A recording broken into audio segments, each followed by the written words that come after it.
everybody out there. My name is Thomas Geyer. Anybody that knew me from beforehand from Fayetteville, North Carolina knows I used to be a certain person. That Thomas is dead and gone. That person is gone. Who you're talking to is Thomas 4.0 and above. You're talking to somebody that basically sat for months and nobody heard from and thought that, oh, he's living in wallow and shit and despair. When in reality, I was networking. Huh? Bro, I know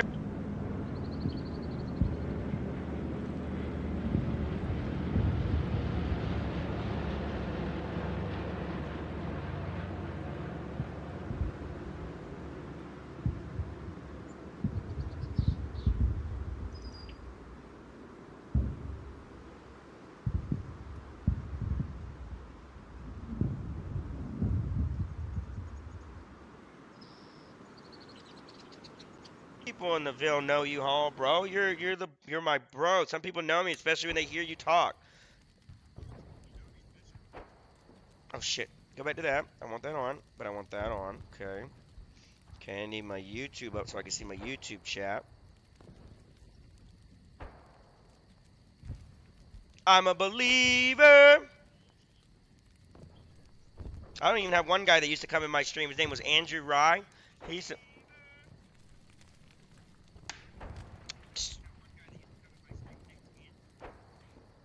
and good guy, everybody. Good streamer. We're about to go. My brother, I'm not waiting anymore. His bitch ass can fucking suck dick. Didn't even want to come play Hell Let Loose. Anybody want to come play Hell Let Loose? There's my name right now on console. I'm going to wait here for about 5 minutes. If you want to join, please join me. Join. Look, I'm even going to put it on the goddamn screen. We're going to write right now in letters. If you'd like to join, watch, I'm going to text it too in text. Watch me. Text. Huh? I look rough because I built myself like this, bro. I'm mountain rugged.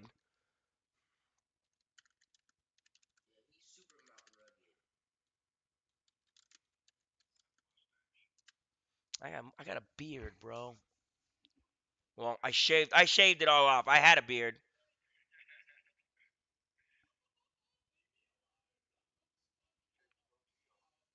Huh? No, I didn't.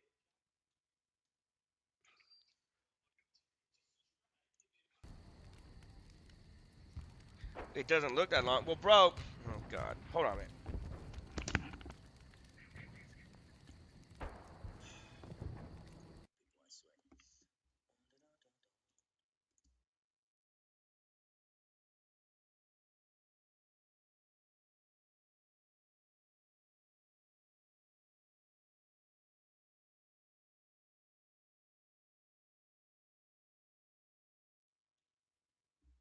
Sorry. Wait, anyway, I'm going back to this.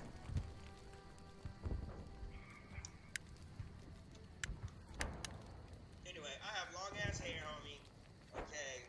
My shit. I had a beard like it was big time beard. It was out to here. It was almost in patches. It looked like, but it was long. And I finally shaved it. And I've had the same fucking thing that has never grown past this. Besides when I shaved it all off in the arms. Why? Because I'm a believer.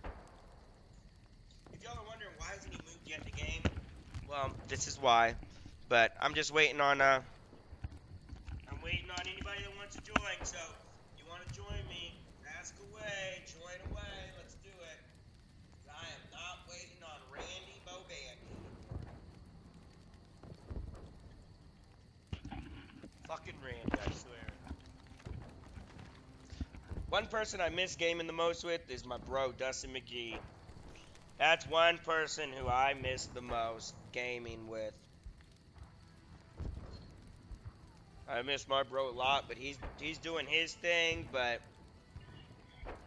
I feel like me and his friendship has finally come to that point where it's gonna be separation, and it's not bad way or anybody thinks, well, you're talking shit on Dustin. No, I'm not. It's just he's doing his own thing. I'm doing my own thing, and I wish him nothing but the best. He's an Iowa man, but Bro, he's got a whole gaming PC, a whole thing set up, and I don't get me wrong, I love him doing his bail enforcement and everything, but you have a gaming setup and everything just sitting there, just rotting away, just sitting there. Like, and I hear him every year, we're gonna do this and we're gonna do that. He's never gonna move out of that apartment. He never is. With the lady he's with and shit, they're never gonna advance forward. Like the bullshit that he told me about her telling him about money and fucking a house, that I don't believe that shit, and I'll say that out here right now. I believe that my bro gets played too, and he knows it, and I'll say it right now. And my bro will tell you, any of you females out there, I don't give a fuck if you are with my brothers, and I feel that you are faking and flaking them, and I can read that bullshit, okay? And my inner gut, my infantry gut that never steers me wrong, tells me, well, my brothers know that when my gut's telling me, hey man, don't do it, they know my gut's 1000% right. That's why, bro, like what I'm saying, man, like, people think that that I don't stick up for Dustin anymore or any of that. To be honest with you, I do stick up for Dustin. I stick up for him a lot more than I should, but I miss my brother, bro. I do. I miss my bro big time. I really do. Like I miss gaming with him. I had some really good times. You know what I mean, Steven? Like, he's a troller and shit, but man, like, there are certain moments when I'm racing where I would just love to have him in my fucking ears than hear anybody else. Why? Because I have a trust. It's a system. You know, but he's doing well. His children, the kids are doing well, and he's doing well. And you know what? There's no hate in my heart. It's all love. Huh? What do you mean? This is my bong. But it's all love for my brother Dustin. And if you're out there, Dustin, don't think, oh my God. And if that lady says, oh, he's talking shit about me. No, it's not talking shit. It's called being real, and I'd never fucking lie to my brother's face, and I'd be real to his face. If Steven's be real to my face, my brother here on the phone, and he's watching. My boy Dustin has been real to my face, my brother Ryan, and all that. They don't have to lie to me. They know to be real and 100% and to just give it to me straightforward nonsense. If they fucked up and did something wrong, tell me. Let's see if we can fix it. But don't fucking think for once that you're gonna fucking fuck around on my boys, on their hearts, and everything else. And don't you bitches think that you're gonna play this, oh, you don't love me guilt shit, and you go back to this and that. At the end of the fucking day, I'm gonna say this right fucking now. It is a man's world, and women are invited in it, and they are more than welcome in it. But let me tell y'all something. You older women out there who think that you got a hold on these younger men, and you think because of this and that, you doing it for a guilt trip. Stop that shit, because your fucking prior relationships failed. And it's not the man's fault. It's your fucking fault. I don't give a fuck what anybody has to say, or it's probably both y'all's fault. Same thing with my marriage. My marriage is fucked off and faltered because I haven't left. And not only that, I've allowed certain things to go on, just like she's allowed certain things and has done things to go on. So that's my fucking fault. That's the problem with you generation and you people out there today. Is y'all motherfuckers want to sit here and put the blame game. Put the blame on your fucking selves. Anyway, anybody want to join me? Come on down. Come on down to the butter barn. Come on down to the butter barn. Bro, I'll sit here for 30 minutes and just talk, bro. Watch. And turn it into a talking session. I don't give a shit. You think I'm kidding, bro? I'm not. Like, this is what I do, Steven. This is for real, homie. You know? Like, I don't play when it comes to it. Like, I talk to my stream for a little bit. Like, we've been live for maybe 14 minutes. When it hits the 20-minute mark, I'm going to go. So if anybody hasn't joined me, I've written my brother. He knows what's up. But, oh shit, never mind. Need to get, what I'm going to do is, now if you're talking about sending this phone, I guess I'll have to send it Thursday and send it overnight, but I'll make sure I'll set you up with a Facebook and everything else in the phone. I'll just set it all up, and then you can add your YouTube to it. You already have a Gmail account? Then how are you subscribed to me on YouTube? Oh, well then we'll get you set up with one. I'm gonna put it, and anybody wants to do anything with Steven when he comes out here, wants to collab, any streamers, he wants to do it, you know, you're gonna be looking at a Steven, I'm gonna put, what year were you born? 89. It's gonna be StevenGreen89 at gmail.com. You think I'm kidding, but I'm making you an actual professional email. I am. So that it looks nice for you for jobs too. Have to, man. That's what I'm saying. I come here to set up people, bro. I come to set up winners, y'all. I love doing that. You know what I get my high off everybody here in stream on Kick? You know what I get my high off of? Going out and collabing, but more and less helping others. I love helping others. And there are people out there, and I appreciate the people that have given me my roses behind the scene and who've also given it to me on stream who have stated that, I act like I'm a selfish person, but I'm not. I'm more selfless. I want to help others before helping myself, and that's one of my biggest issues. Is that I have too big of a heart. So I'm a believer. My name is Gabe, and I talk to my other.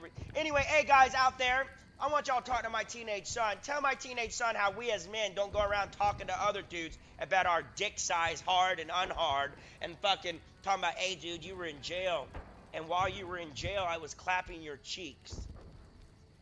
What? Like Steven, would you ever say that to somebody?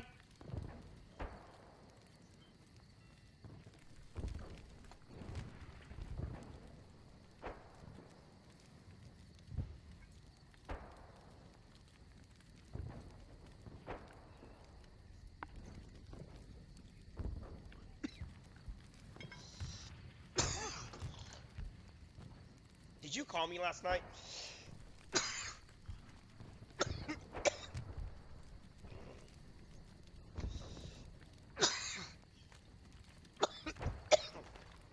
I asked, did you, sir, call me last night? What?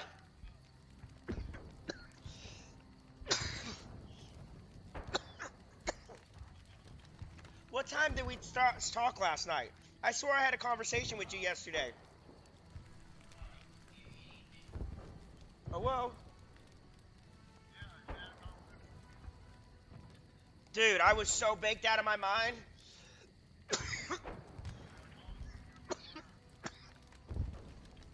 I do not remember that conversation. I just remember I had a call with you yesterday, but I don't know if we talked last night or not. Somebody said we did, but I was like, no, we didn't.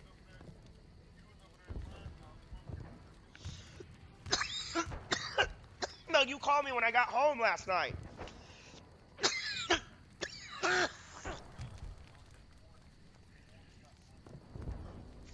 Oh, no, no, no, no. You called me afterwards because I was streaming.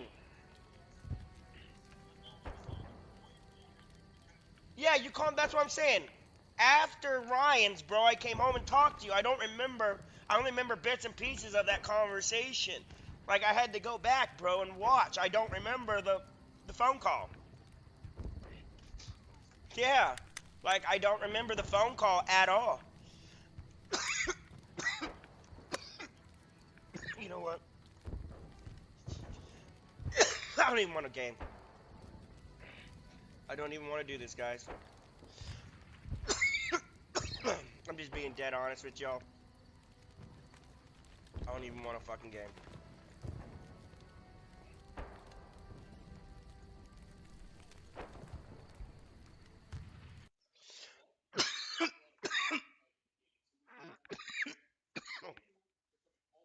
We're gonna change shit up. This is a just chatting stream now.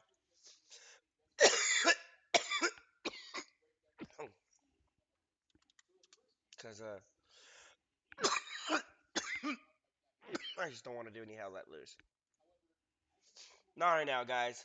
It's no disrespect, y'all, but it's like the title says. PTSD is a real son of a bitch, and I'm suffering from that shit this morning, big time, and depression. And I hate when they're mixed.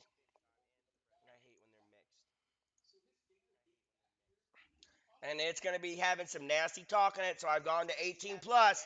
Y'all seen that stream, so if you're in here and you're not 18 plus, you're gonna have to go. Let's see. Let's get shit set up. Let's get shit set up for Steven. That's what we're gonna do today.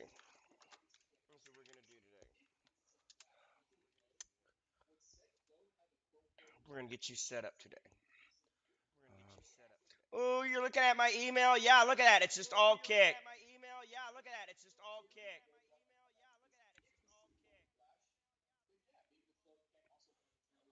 You want to see my power bill? Watch this.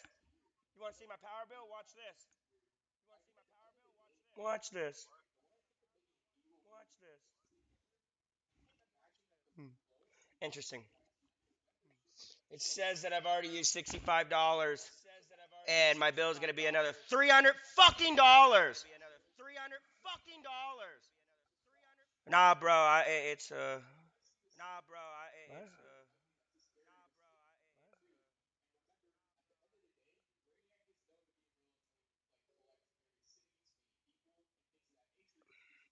Who is this? Ha! She's not gonna fucking win. She's not gonna win. I just wanna I just want to let everybody know real quick. Oh yeah, everybody.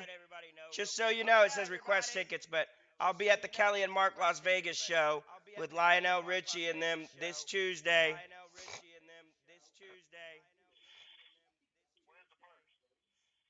What?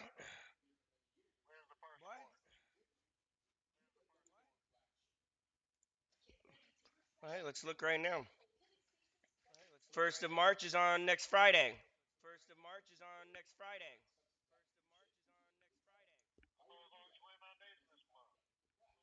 There is 29 days this month, brother.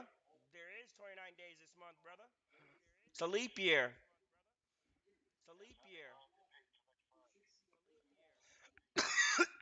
What do you mean? Okay, brother. It is the start of the week, sir. It is the first day of the week. Yes. Yes. You see it now on my screen? Yes. Yes. Oh, you know.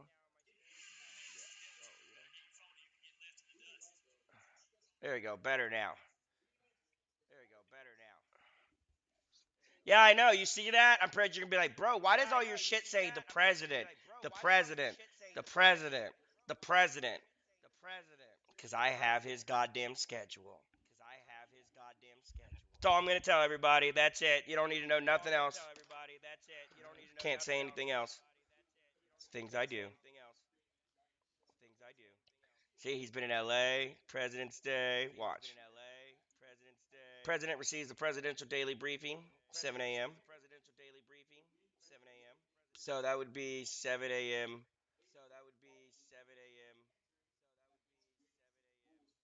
It's at the White House. He's briefed by the press secretary. And I think this is his time or it could be my time. The president departs.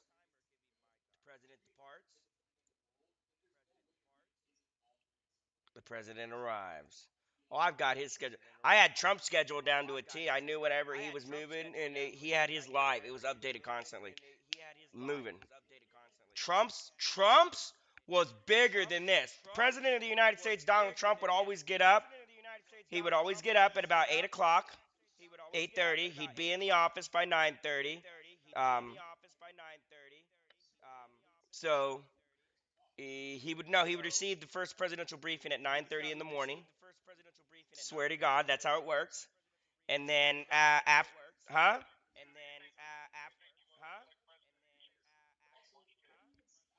What do you mean select president? You mean November 4th?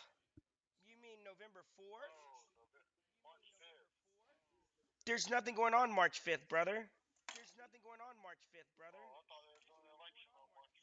No, I think you're maybe talking about what's March 5th, everybody. Hold on a minute. No, it's not. Election day is November 4th.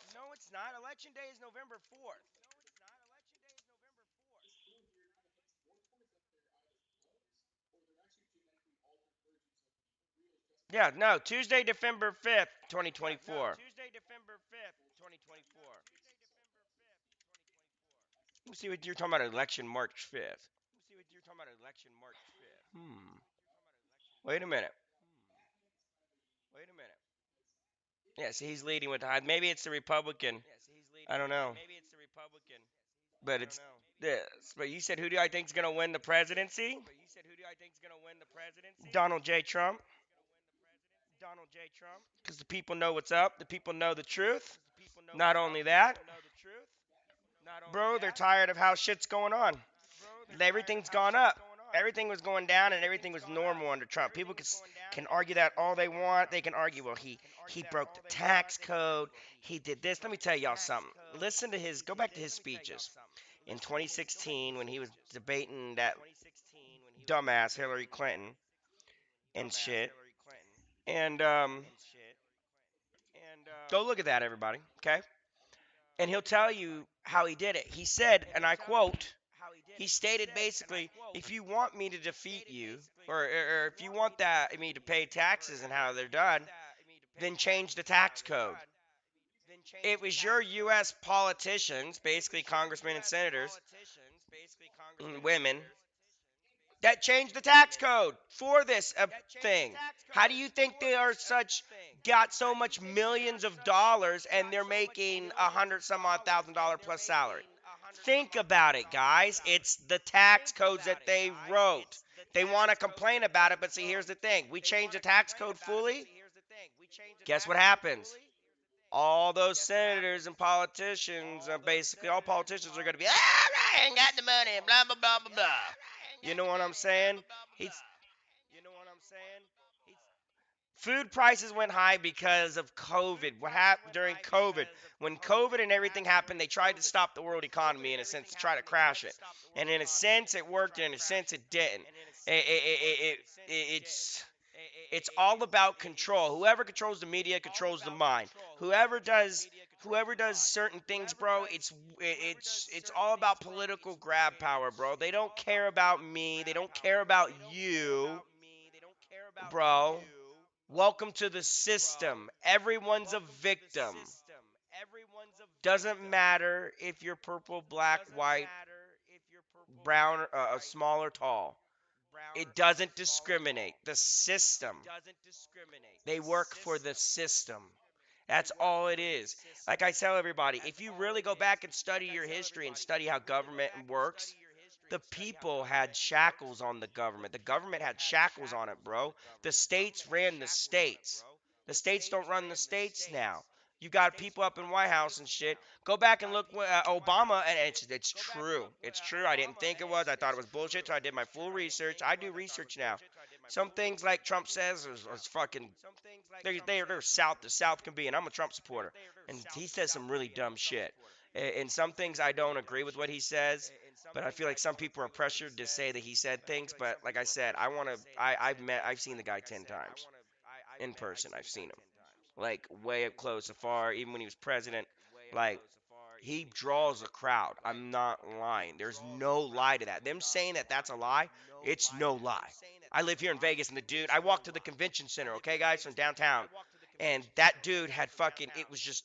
I got there, and just let's say this is one line. This is like one block. Okay. Here's another block. Here's another block. They were lined to get into the convention center. It was already full. At the end of the day, they're not after him. They're after us. And it's true. Whether the election was rigged, whether it wasn't not rigged, who knows? Only they know. But to be honest, I think elections have been rigged for the longest time, man. It doesn't matter who you vote for. It's basically whoever has the most money and whoever they want. Sometimes they let the people decide, sometimes they don't. That's how it works. All I know is we got a president in office that is incompetent. He's talking about meeting with dead people that have been dead for years. Come on, guys. He was asleep. He talked about ice cream. He gets mad because the press is talking about, he talks about his son. To be honest, sir, as a veteran, from every Gold Star family that he's met with, bro, he has basically, and I kid you not, he has basically talked about his son more with the families than talking to the families about their son. He was also caught on camera checking his watch a couple of times, and people were outraged at that. And people are like, so what? So what? That's hella disrespectful. It is. You know? Like, I, this country's a mess, bro. This country's been a mess, and if the election is rigged, I'll put it to you guys this way right now. They've been playing the media because everybody believes media so much. Social media is powerful. Correct me if I'm wrong, Steven. Social media is powerful. You can see it. Everybody's on their phones. You know what's crazy, guys? Another U.S. aircraft spotted a balloon over the United States, and they're not making a fret about it. Why do we have another fucking balloon going over? What the fuck is going on? Like, no, that's an invasion. like, like generation of men. I'll tell you the generation of men when there were men and real Americans in this country. World War II. That was a generation of men. Vietnam. That was a generation of men. After that, well, Vietnam was also a political man's war. It sucks, bro. It sucks. It sucks hardcore. Oh, what was I doing over here? I said I wanted to create one. Add an account.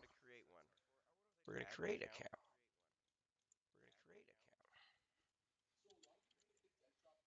Oh, let me not put your. Anybody takes his name, just so you know, you owe him $1 million. He's related to Seth Green too. I don't even know when you were born. I don't even know what month and day you were born. He's a female.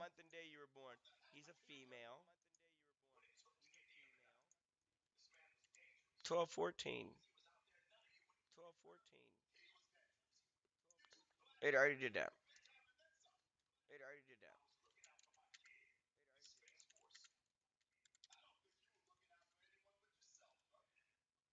This username is already taken. What about 1989? What?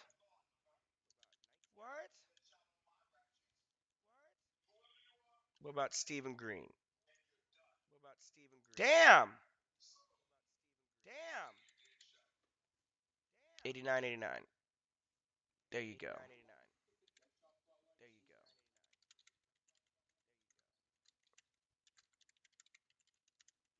Don't worry about it.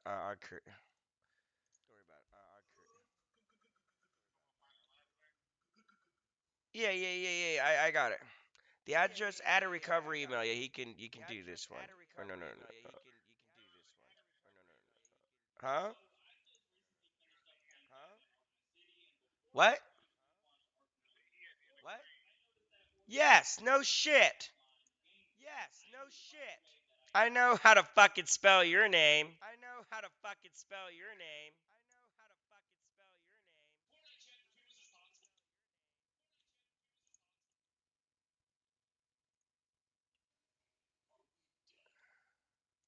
Okay, that's fine. Create. There you go. Bam.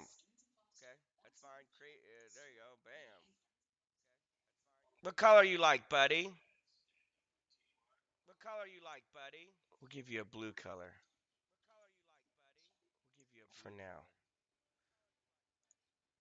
Bam! We got you a Gmail created. All right. So now we got that created.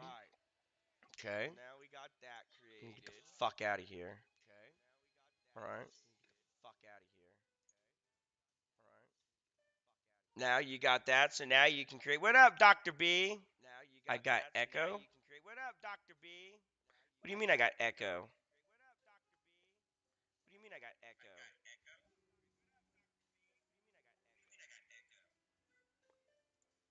Well, no shit. Thanks, Doc. I seen what it was. Thank you very much.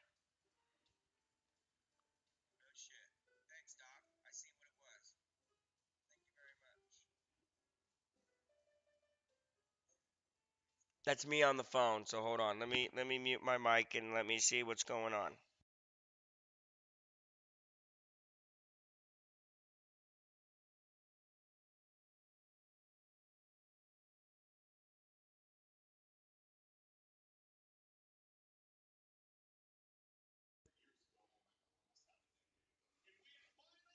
Sheesh. Yeah, yeah, for sure, for sure. Sorry. Just sitting here on the phone with my bro and shit, man. Taking care of getting him ready with the phone, because sending him this phone.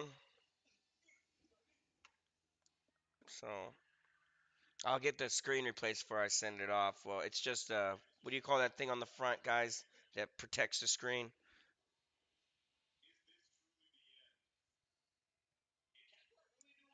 All right, and then I'll do that later. You don't need a fucking Facebook. That shit's for shitty heads. Oh yeah, you do, because then you got a video chat.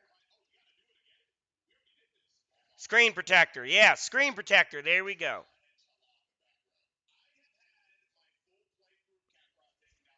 God help me on this shit, guys.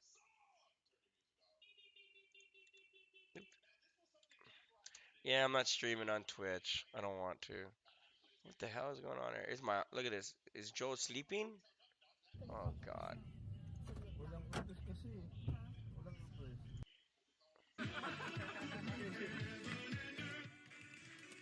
Oh, I got this. You guys hear that? I can't even hear that. Can you guys hear that? Pause for the facts. Classic first-timers. They don't know that nearly half of all used cars have been in an accident. But Carfax shows how accidents impact price, so they don't have to overpay. Unpause. Oh, almost no accidents. Shop the all-new Carfax.com. What a dumb son Order of Pizza a Hut now bitch and get I a free am. large pizza later. That's a free Bruh. pizza on your next order. So you can pizza now, then pizza again. Free pizza means your next dinner is covered. Your future self will thank you. Get it while it's hot. Only at Pizza Y'all Hut. see me do that? I'm like, I can't even Today's hear. just such a special day. The XFL and the USFL merged together to create one powerful spring football league called the UFL. These players are going to play hard-nosed, intense football, passionate football. Every play matters. They got one shot. They're going to ball out. Oh yeah? Spring football. Give me is here to stay. $25 now. The UFL Yeah, season let's kicks off do March it. 30th on Fox and ABC. Any other questions, Mr. Green, here on the Here phone? in the South, NASCAR's racing roots run deep. Atlanta, Georgia is certainly no exception to that. In fact, the sport may not be what it is today Mr. Green? without the presence of Atlanta Motor Speedway. Barely The track hear broke you, ground Val. in You just like 1958 and held its first NASCAR race in July of quiet as a 1960. jaybird over Atlanta here. International Not to Speedway, be on, as it was over known quiet back here on the then, phone. came roaring onto the racing scene in incredible fashion, becoming the Oh seventh shit, no wonder super why, bro, because I speedway have you on the down low. NASCAR No circuit. shit. God damn, what an idiot. Over the years, it earned quite the reputation as one of the sport's most entertaining venues, instantly becoming a fan favorite that only furthered the fabled track's lore, This is the biggest No. sports event ever held in Georgia. resulting in racing that never disappoints.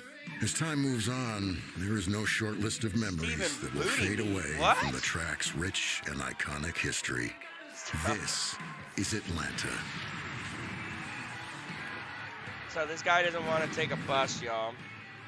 Here YouTube. live at Atlanta Motor Watch. Speedway on our What's aerial this? coverage provided by Goodyear, powering every lap, every mile, and Don't every get lost victory in the on the road ahead. Goodyear, more driven.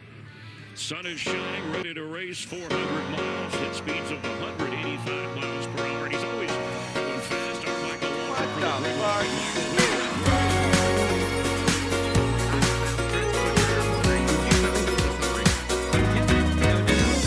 너답게 해와 너의 그 아름다운 네이처 컬렉션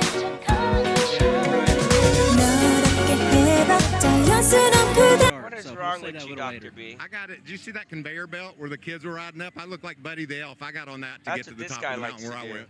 So you were learning, okay. Burning question in the pre-race show: handling or speed? What do you got?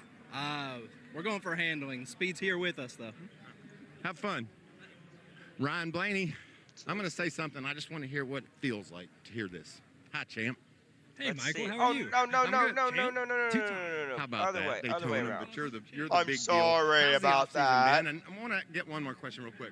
Your dad, I raced against him. What was it like the first time you saw him when you got that championship? Damn, I lost all my viewers. it was a fun winter. Really Obviously, quick. everyone on this 12 group, they would celebrate together, and Yep, you know, really sure appreciate did. what we accomplished, and yeah, having Dad there, my whole family really, and yeah, you know, I think every kid wants to make their parents proud, right? And I grew up watching Dad race, wanted to do what he did, and was really lucky to do $16 racing right now. and have him every step along the way and teach me a lot. So it was cool to see his emotions. You were to Dad's not a take very money emotional guy, but to see how out of happy he your was 900 and have him pay there, that. you know, it was just super special. So I don't know if I'll ever be able For the to 1st recreate of that feeling, April, but we'll try really hard to do that. then So you we'll will be see. Fayetteville Quite at the 6:21 drafter. at How night. do you get your super It's speedway 7 hours pilots? and Did 20 Dave minutes tell you about that? at 10:41 at night. Yeah, he taught me a little bit about it, you know, but honestly, you know, when I came into the Cup Series, having Brad and Joey as teammates, they really taught me a lot. You know, Brad and Joey, great drivers on these drafting tracks, on every track, but I was able to kind of pick their brain on these drafting places and kind of see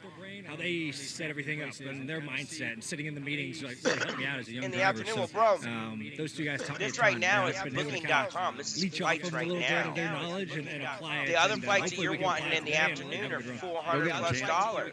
Oh, sorry. I bumped into his head. Here's Kyle Larson with his family. I tell you a little. This one right here I'm looking at is quick factoid. Kyle 216 Larson total price races for all every travelers. weekend. Is that breaking news I at don't home? think How do you that's, feel about your race today? Hi, buddy. Hell, I'll buy the fucking ticket if you need me to.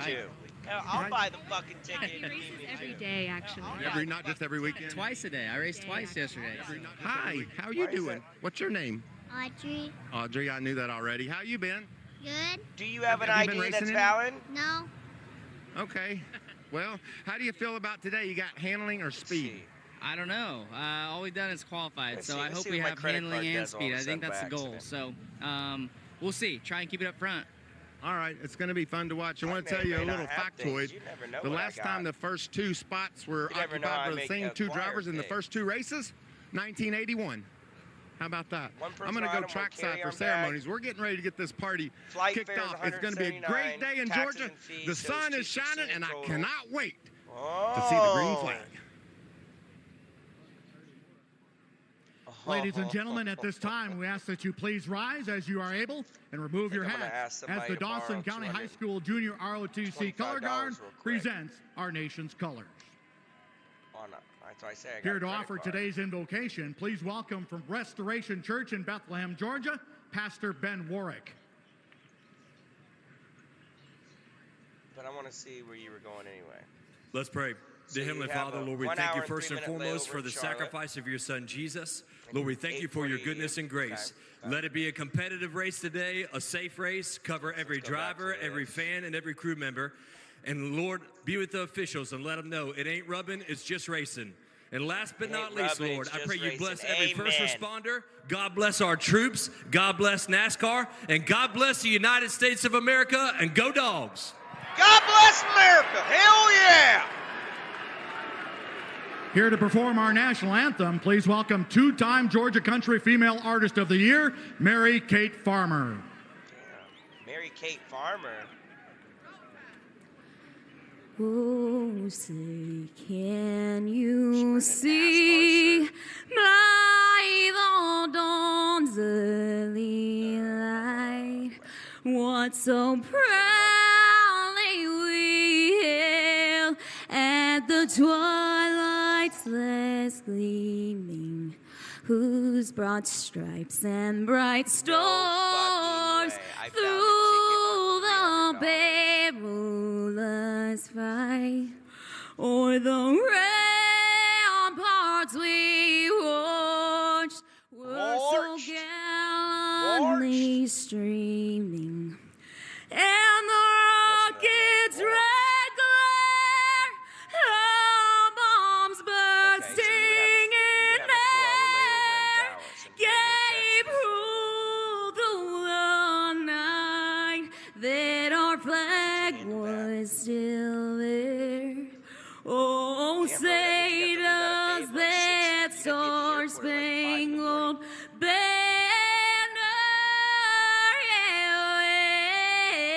wave o'er the land of the free and the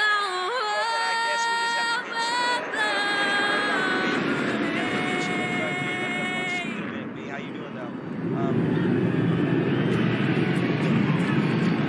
Clint and Kevin standing by with Mike Joy to take you 400 miles. Good crowd, good weather, good race, good day. You love pizza just as much as we love pizza. So we're bringing you our favorite offer yet. For a limited time, get a large one-topping pizza for only $8.99 at Papa John's. Better ingredients, better pizza. No, man, Don't do anything stupid. I apologize for nothing. Damn. John Hamm stars in Grimsburg. All new tonight on Fox. If you come on, let me see. Hold on a minute. Let's say on a Monday, because if I were to send that phone overnight and get it to you the next day, you'd get it Saturday. So if I were to have you leave on Monday, March 4th, how much would it be for me to pay? Huh? Why don't you want March? What's wrong in March? Fuck that appointment. Do you need that appointment? Oh, well. Do they know you're leaving?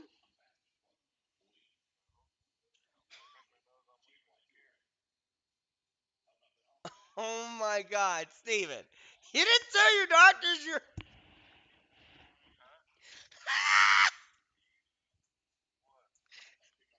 Bro, you wild as hell, homie.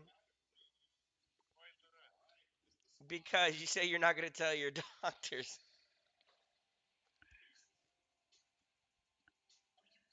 So I guess Monday the 1st, it would be that one. That 6:18 flight would be the cheapest.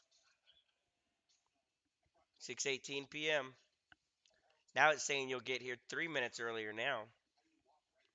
What's the fastest one? That one.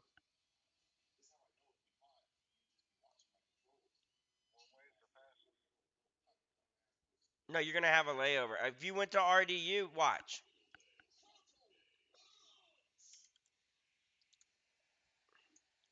Watch this. They're going to search for both RDU and they're going to search for both. Okay, cheapest. Cheapest from RDU. $100 for the flight total right now. But you'd have to be at the airport in Raleigh and I am by 10 tradition, o'clock. passed down from the families that race to the ones that watch us. No, at night, and you wouldn't get here in Vegas until 7:19 in the morning. I am meant to be passed down. You'd have a from one 5-hour generation layover in to the Denver, next. Colorado. Because the only thing better than seeing a race is Damn. sharing it with someone. Just stand outside and get high with somebody. Yep. 6 days removed from William Byron winning the Daytona 500. That's that in total. That's all together $98.59 altogether for everything. Joey Logano, second fastest this week after being on pole in Daytona. Well, wait a minute. Ryan Blaney, series that's champ. The earliest fight that would come in. They're all ready to tackle Atlanta in the Ambetter We Health need one that you can carry 400. like a bag or some carry-on bag. So we are a world away from Daytona, even though it's only been 6 days. This track is 1 mile shorter. The banking is 3 degrees flatter. The turns are just about as wide. It would be a 1 hour and 5 minute layover in Dallas. Completely You'd have to be in different Raleigh and be at the racing airport by experience 6 o'clock. awaits 37 drivers. Pole speed almost 179 miles an hour on the reconfigured Atlanta Motor Speedway. Okay, you go to Dallas, Fort Worth. What do we expect? Right there at if you're down 9:33. Kevin and I were just down on the starting grid and talked to these drivers first. Then you have a layover an hour and 5 minutes. Kevin. You just said it, Logano, and then same you leave two at cars we saw last week 10:38 at the from Daytona Dallas 500 Fort on the Worth front row. for a Flip side 3 of that, hour we and talked 3 to minute Chase Elliott flight clear back in to 28th place. LAS Went Harry for Reid, handling. now First Harry time Reid International you're at a Airport, racetrack where and you can really you'd land at rob Peter to pay 11:41 Paul. to We're taking speed out of our 11:50 race at cars night. to find handling downforce And in these it's things for a usually, long run, Kevin. Well, regardless of whether it handles or doesn't handle, this is by far the most uncomfortable the drivers will feel in the car. There isn't anything about this racetrack that makes you feel comfortable. There's the bumps. They're in all the wrong spots. There's the handling of the car. There's the car pushing behind you. And this, as a driver, is not fun because of the fact that you know it's that balance. And they want that car to go as fast as it can, so it's going to be right on the verge of not handling great, and it's just not going to feel good at any point. Well, now, compared to stage 1 last week, are we going riding or are we going racing? I think you're going racing. I think as you look at this first stage, you can make it all the way on fuel. So when you look at the points, a lot of those guys, and I know Clinton hates to hear this, but a lot of those guys that are down in the points didn't get any stage points last week, and it's buried them, and I don't think you want to do that twice. Well, how do we get these points? We talked about the speed versus handling in this thing. This track, it's a super speedway style racetrack. That was the vision by it. Right? We've seen that the last couple of years. But every time we come, it gets a little slicker, a little more slick, and that's where this handling aspect comes in. I think you're going to see, much like yesterday, starting to move to the front pretty quick and separating the field. It's an 11-hour. Beautiful day for racing in Atlanta as we go trackside. I don't know. Could you wait that long? And now, here to say the most famous words in motorsports, please welcome 35-year lead anchor for the Performance Racing Network, entering his final season behind the mic, Doug Rice. Would you be able to wait for? No, you're not leaving out of Raleigh. You're leaving out of Fayetteville. Fuck, man. On the radio. Thank you very much. Dude, you're fucking yourself. Start your engine. Yeah, you'd have to do that 6:21 flight, 6:21 p.m. Be there at 5 or 5:30, whatever. I'd say 5 actually. 6:21 p.m. Doug Rice brings the heat. We've been kidding him all weekend. You have an that hour the and Rock would 3-minute be a tough layover in act Charlotte. to follow, and he nailed it. Well done. Genius. Sign in to get 10% more off stays plus other travel rewards. Let me see if I use. State your purpose. To find a place to rent. I wish I had some family and friends that were on airlines. Like it's the top priority when you move to a new city or galaxy. Apartments.com. We can help you get into a lovely one-bedroom, two-bedroom. I don't want to presume anything. I like these guys. Anybody out there in chat too? If you know any cheap flights, help me out here. What's your favorite help part me of the out Kit here, Kat guys. bar? Including with vet The discount. chocolate? Nope. The inside. The wafers? No, the stuff in between the wafers. Oh, the in-between stuff. Have a break. Have a Kit Kat. Now try new chocolate frosted donut. All the parts you need at the prices you want. Guaranteed to fit every time. So you can keep your ride or die alive. There's your biggie bag. All that food for $5, that's my go-to. Ooh, that's my ride or die. Just like you and me. Bag boys. Bag boys, what you gonna do? What you gonna do when we bring your food? Go biggie and get all this with the JBC for just $5. Ever wonder why Kit Kats are so delightfully crispy? There's your answer. 1, 2, 3. Tasty wafers covered in creamy milk chocolate. Isn't it nice wafers are having their moment? Have a break. Have a Kit Kat. Add mint to the moment with Mint Duos. On the track is where the race cars rule, but off it is where camping takes center stage. Campgrounds that go all in on good times with an energy that fuels a whole weekend. I think my boy has a. I think we have a travel agent actually. Singing and racing. Might have to talk to them. There's nothing else like it, and there's everything to love about it. Because I know she could. She's an agent. Oh man, she can even before. get you a better deal. Book your NASCAR camping experience at NASCAR.com/camping. Y'all ready for this? We turning it up to 11, baby. And I could tell him, bro, just hook her up on some The Masked Singer, new season March 6th on Fox. You didn't even look at my menu before, did you? You want to see it? Start this thing off right. Huh? Here we go. Oh, you smoking? Oh, you should have said something, man. Continue your smoke, please. Lock it down, lock it down. Huh? On you tight, 2 inside. I know that, that's what I was saying. Things get heated here in Atlanta. Who's going to make the move?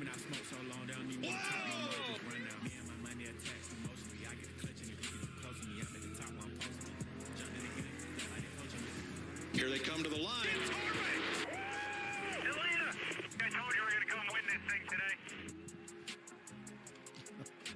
Things get wild here. Welcome back to Atlanta.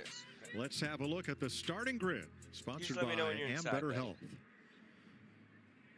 Same front row as Daytona, but a new pole sitter. Michael McDowell gets his first career pole in start 467. While Joey Logano dominated last year, led 140 laps and won. Let's dial Michael McDowell up. Hey, Michael McDowell, Kevin Harvick up in the Fox booth. Man, I know how much of a challenge this racetrack is for the drivers. Tell us about your car. You think you got the handling where it needs to be? Because you definitely have the speed, and congratulations. Thanks, Kevin. I don't know. I'll let you know in 10 laps how the handling is, but really proud of everybody on this Bennabone Ford Mustang. Fast 2 weeks in a row, so we've got to execute, make it count, get the checker flag. All right, buddy. Well, good luck today. We know you'll give it all it has, so we'll be watching. All right, thanks, guys. Now, outside pole sitter Joey Logano will have to drop to the rear because of a violation in qualifying. Look at Logano's left glove that he holds up to block the airflow through the open part of the window. Look at the webbing between the thumb and forefinger like a baseball glove. That is modifying an SFI-approved part. That is not permitted. Logano will drop to the rear and do a pass-through penalty. Okay. Row 2. Kyle Busch returned to the Truck Series and won yesterday, while Todd Gilliland has his best career start ever. Let's try to give old Kyle Busch a shot here. How about you, Kyle Busch? It's Boyer and the Boyers up in the booth. You got us? Yes, sir. Gotcha. Man, been a good week so far. Truck win yesterday. The old hot rod's fast Honey today. buns, London pound cake. What do you think out here? Yeah, this Cheddar Scabera looks good up front, so we want to keep it here. We changed some things from what we did last year, and so far so good. So hopefully that helps this year for the race today. We can keep up with these guys and put ourselves in a good spot, take home a trophy. How about the balance, speed versus handling? We've been talking about this, heard drivers talking about it. Where do you think that's going to play out? You see what I was talking about, the ounces, though? A little warmer than I expected that it would probably be today, so you definitely want to have the handling go for you, but you got to be you want to look at those? Handling work. If you're handling good and you ain't fast enough, you're just sitting stuck where you're at. So well, that's 200. This is 300. Reds are 3. You were certainly making blues moves are 2. last week. Good luck out there, buddy. Oranges are 180s and whatever. Row 3 will be Kyle Larson Chevrolet and Ryan Blaney's Ford. Ryan top 10 in the last 3 races here. Chris Buescher ties his best Atlanta start, has a new son at home, Rhett. Welcome. Austin Cindric, all right, third buddy, here for sure. in July of 22. Chase Briscoe finished 10th in the all right, Daytona buddy, 500. for sure. There's a little taste of the looking shopping for his Cali. second top 20 finish on the new Atlanta. William right, Byron, bud. the Daytona 500 Later. winner, who's won 2 of the last 4 here. And Martin Truex, not too successful on drafting tracks, maybe today. Regan Smith.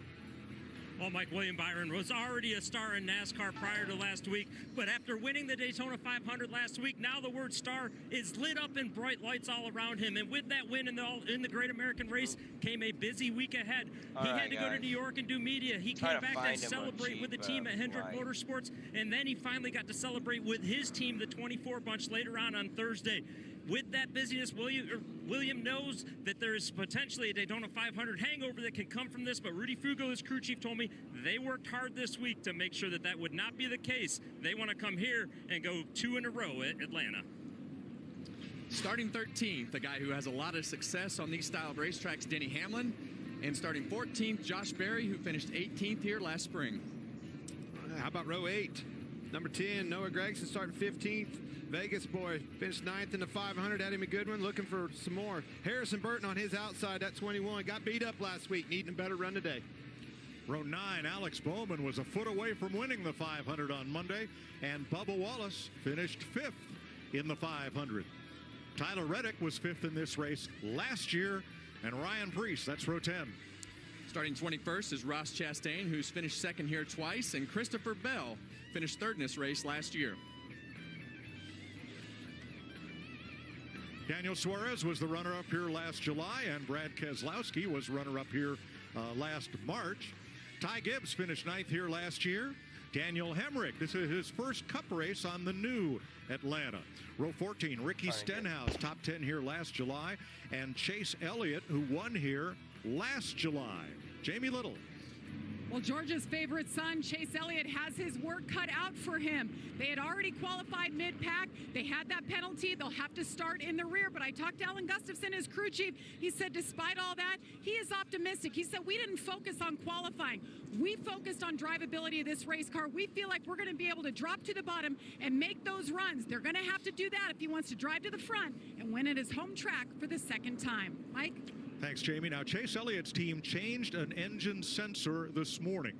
That is why his team, his car will go to the rear for the start here. So, boy, going to be some comers and goers right from the get-go. Yeah, and as you go through this whole field has a theory on what needs to be right, and I think we'll see that play out right in front of us. Larry, what you have? Yeah, this is a very fast 1.5 mile track with a lot of on-throttle time. Two key words we've already heard probably 15 times is handling and speed. Now, something that really plays a role in that is the rear spoiler. So let's go to our Toyota Camry cutaway car, and let's talk about that rear spoiler. Now, here at Atlanta, a super speedway, we run a 7-inch tall rear spoiler. Next week at Las Vegas, another 1.5 mile track, it will only be 4 inches tall. So let's take a look at the airflow with the two different spoilers. Look at the airflow over the car with a 7-inch rear spoiler. A lot of downforce, gripping the rear tires, but a lot of drag. Now, next week at Vegas with that 4-inch rear spoiler, not near as much pressure on the rear tires. A lot less downforce, a lot less drag. In fact, it's 30% less downforce. But, Kevin and Clint, I'm hearing teams do a lot here in Atlanta to take air off that spoiler to try to help the straightaway speeds. Well, you see the difference in what that did with the air, but that's why they're able to draft the way they are. You can see how it pushes that air, that big spoiler pushes a big hole in the air, enabling that car behind them to really pull up to the car in front of you. But that's when you run into trouble. You get up there, you need the downforce. If air's over your top of you, you don't have the downforce on your car. And that's the balance that the crew chiefs and the teams have, is how can we get that big spoiler out of the air and be able to get as much speed out of our car as possible. But I'm telling you, you're going to want downforce today to make that baby drive good. Risk versus reward. Now, pit road entry here is different from last year. New procedure instituted last July. At turn 3 is the commit cone and the entrance to the start of pit road. And under green, 90 miles an hour from there to the yellow line at the beginning of pit road, where pit road speed is 45 miles an hour. Now, under caution, that whole distance from turn 3 down to turn 1 is 45 miles an hour. But under green, going around the apron on 3 and 4, you're at 90 plus the tolerance.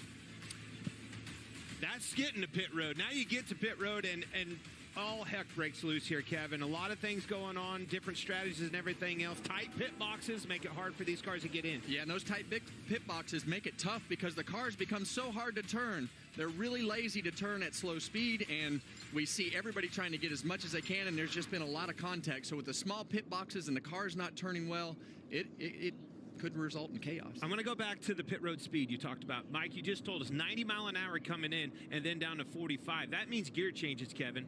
Well, it does. And if you do have to pit under green, you got to have that spotter in your ears telling you, hey, you got to be in whatever gear you've selected, 4th gear, and be able to go around that corner and then downshift to 2nd gear coming down the straight section of pit road. So it's a little bit confusing. There's a lot going on at this particular racetrack with handling and pit road speeds. So this is the most difficult, the most uncomfortable racetrack to drive on as a driver. That's why it's so entertaining. I love it. Today's race, 260 laps, 400 miles, and the stage lengths are 60, 100, and 100. So Joey Logano is the caboose in this 37-car train. We listened in. Hi, fellas.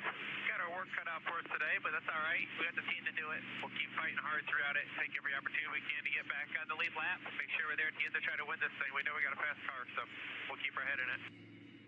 Joey will carry the Hunt Brothers pizza cam today. Got different colored gloves on. Yeah. Red this time. Yeah, well, it really tells you how small the details of things that they're looking for. Kudos to his team. I love when guys are trying to push the limits and do everything that they can. You know, it's a balance, and it's not exactly what you want at the beginning of this race to start in the back, but it is what it is. Now he's going to have to do a pass-through penalty on the initial start of the race. What's that going to set him back? I would say with this long pit road, at least a lap. I would agree.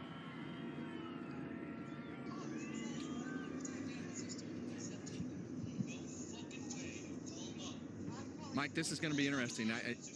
We were on pit road, and you heard so many different theories about what they needed today. And with the track being a little grayer, it makes me think there's a little less grip, and that sun has been out all day. So Larry's estimating Joey Logano, when he does his pass-through, will go 1.5 to 1 3/4 laps down. The good thing for Logano is he'll be the only car laps down should there be an early caution, but he's not eligible for that free pass because of it. Green flag in Atlanta. Michael McDowell leads them to turn 1.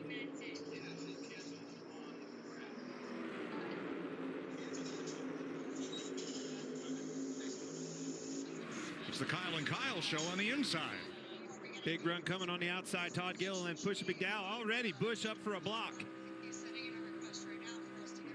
Michael McDowell swings to the bottom, but Kyle Busch moved up because he knows that middle lane is going to be the preferred lane. As these things get strung out, you're going to want to be in the middle lane, so you better get off the bottom as quick as you can. Well, why is that? A little bit more banking. You get trapped on the bottom like you... Trouble! One car slides. Damn! Austin Dillon, and they pile up behind him. That's 2 weeks in a row early out for Austin Dillon. I don't know how much damage he has, but there's a bunch of them, folks. Fuck. Oh, bad. You got Gregson in this, Bell. There's a right rear. I think Austin may get away with just that tire damage. Just let us know what we got to work on. Solid right front.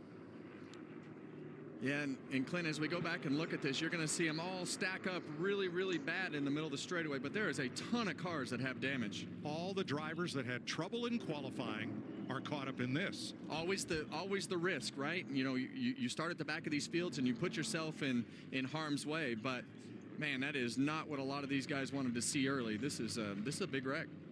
Austin Dillon has not left the scene down there in turn number 1. Alex Bowman with a lot of damage. And Harrison Burton appears to be involved again. Noah Gregson, I say again, he was taken out in, lap 6 of Monday night's race. Yeah, and you talk about Austin Dillon. He scored 1 point last week. Let's look what happened. It stacks up on this outside, folks. Oh, shit. If you watch here, these cars right in through here all start stacking up as they catch them. Accordion effect. We saw it at Daytona time and time again. Look at the accordion back here. What happened was Todd Gilliland trying to make a hole for Michael McDowell to get up in that preferred lane in the middle, stacked that whole lineup really hard. Those guys had nowhere to go, didn't see it, landed right in their lap. What a mess. Watch Todd Gilliland, the 38 car right here. He's going to check up to try to make a hole for Michael McDowell, and it checks up this whole line. And all of a sudden, that accordion just gets deep. Denny Hamlin just missed the 3. You see Harrison Burton around.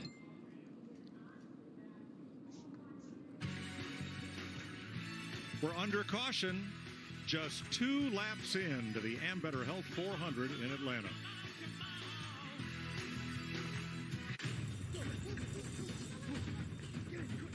There they are. Everybody get their banking done? Let's go. Drive. We gotta go. Someone's in a hurry. And 1 Mississippi, 2 Mississippi. Can we go? Yeah, faster. Oh, no, siree. You see, I get discounts for my safe driving with Snapshot from Progressive. You should see my savings. They're nuts. You told us he was a skilled wheelman. No, I'm a wheelman. His family name on my mother's side. What? Irish.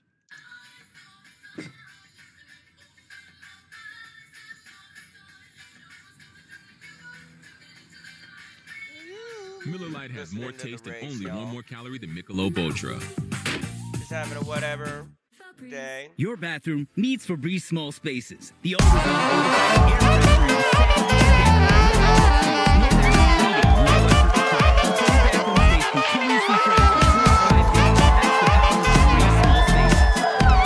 At the Cracker Barrel, freshly made food at a fair price is just what we do. In fact, we've got over 20 meals under $12, each served with a helping of care. Eat, shop, earn Cracker Barrel rewards. You give, and you give. This tax season you get with Straight Talk Wireless. Oh. You get unlimited data. You get America's most reliable 5G network. You get a Samsung Galaxy A15 for only $99 so you can give your janky phone to your kid. Yeah! Good talk. Turn your tax refund into a U-Fund. Switch to Straight Talk for plans starting as low as $25 a line. Find us at Walmart and StraightTalk.com. Jesus, fuck.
Themselves there, but they had a good week. Now this one is the one you're talking about, and several of these guys were in that wreck again for the second week in a row, and that's where you're talking getting buried.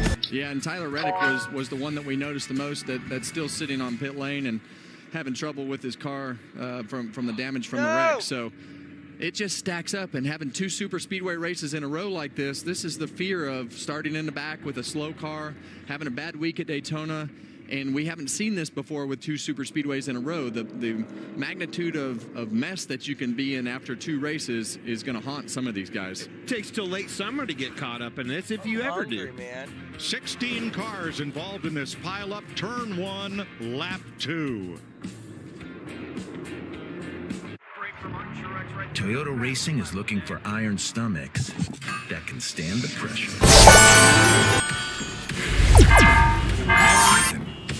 We want you. Join us at Toyota Racing. Toyota Racing is looking for quick draw thumbs that leave their own smoke trail. This season, we want you. Join us at Toyota Racing. Why do we have to audition again? I don't know. Everyone is auditioning.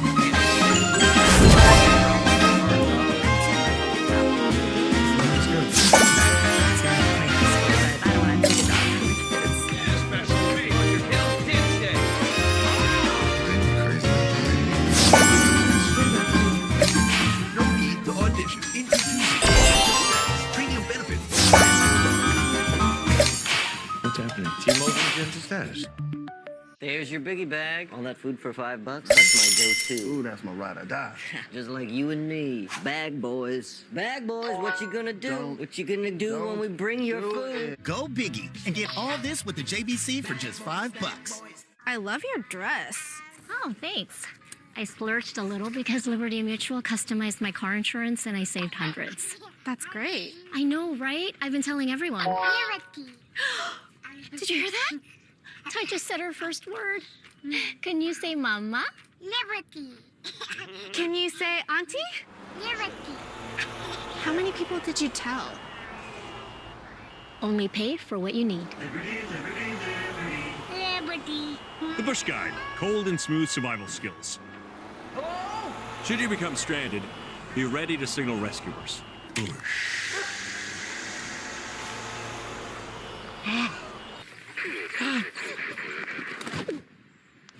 How long have I been out here? About 12 minutes.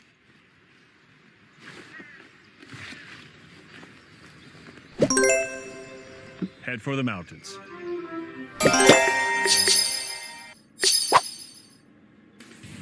NASCAR on Fox is sponsored by Toyota. Let's go places. And by Credit One Bank.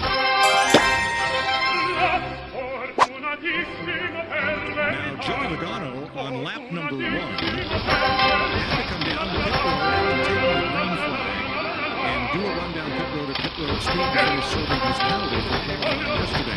He did so, and while that was happening, the field piled up in turn number 1. So old Joey comes out of this storm over Rose. He is the 20th place car. Everybody behind him. And he has served his penalty. Jamie. And Chase Elliott planning on coming down pit road now for the 3rd time. Most damage for him was on the nose in the left front area of the splitter. You see it all taped up right there. They also worked on that hood area. Tough break for Chase Elliott. They got those fresh tires on. They're not giving up yet. They feel like they're going to be okay. They just got to get it right now as you see him wiping the left front side of that race car.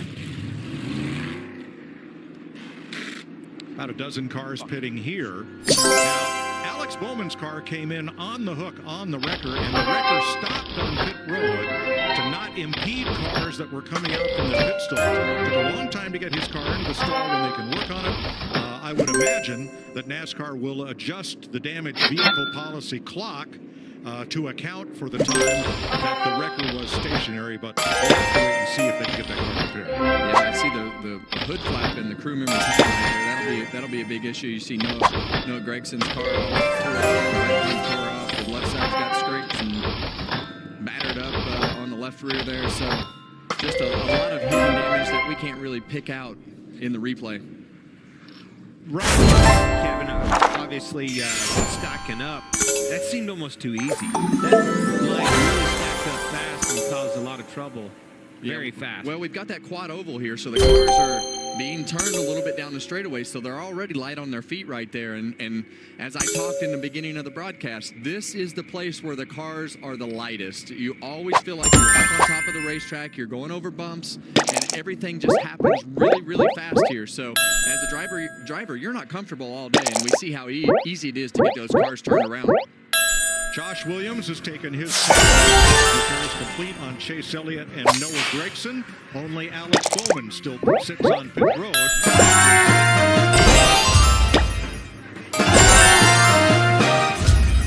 She found it. The feeling of finding the psoriasis treatment she's a once daily pill for moderate to severe plaque psoriasis. For the chance at clear or almost clear skin. It's like the feeling of finding that outfit psoriasis tried to hide from you. Or finding your swimsuit is ready for prime time.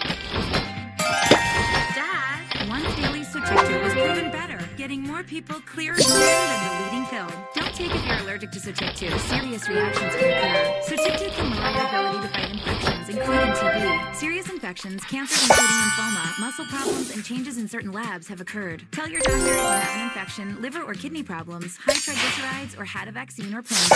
Sotictu is a TYK2 inhibitor. Same risks as JAK inhibitors. Find what plaque psoriasis has been hiding. There's only one Sotictu, so ask for it by name. So clearly you. Sotictu. You love pizza just as much as we love pizza. So we're bringing you our favorite offer yet. For a limited time, get a large one-topping pizza for only $8.99 at Papa John's. Better ingredients, better pizza. We've come a long way together. From dirt tracks to super speedways and every track in between. Never backing down, pushing boundaries, and giving it everything we've got. Yeah, we've come a long way, but there's still a lot more road to run.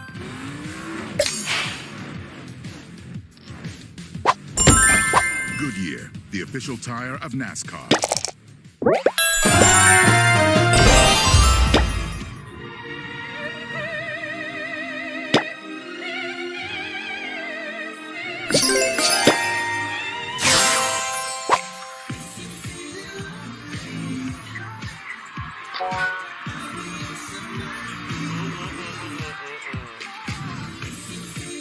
If I could do real money, I could, guys, but I live in Vegas. They won't allow me.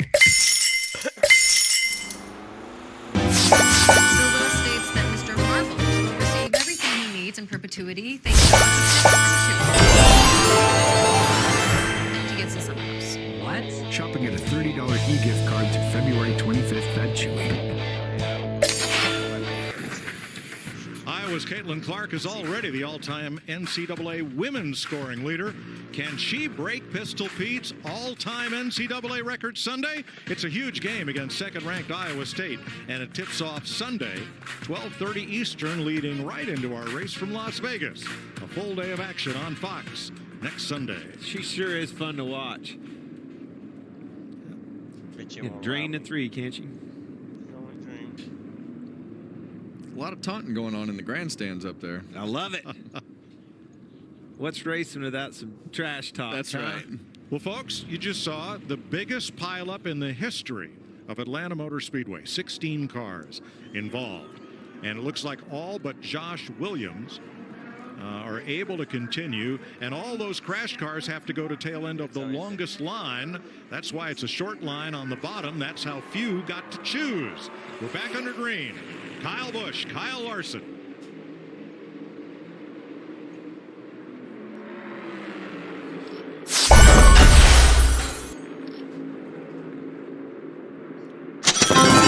Again, Mike.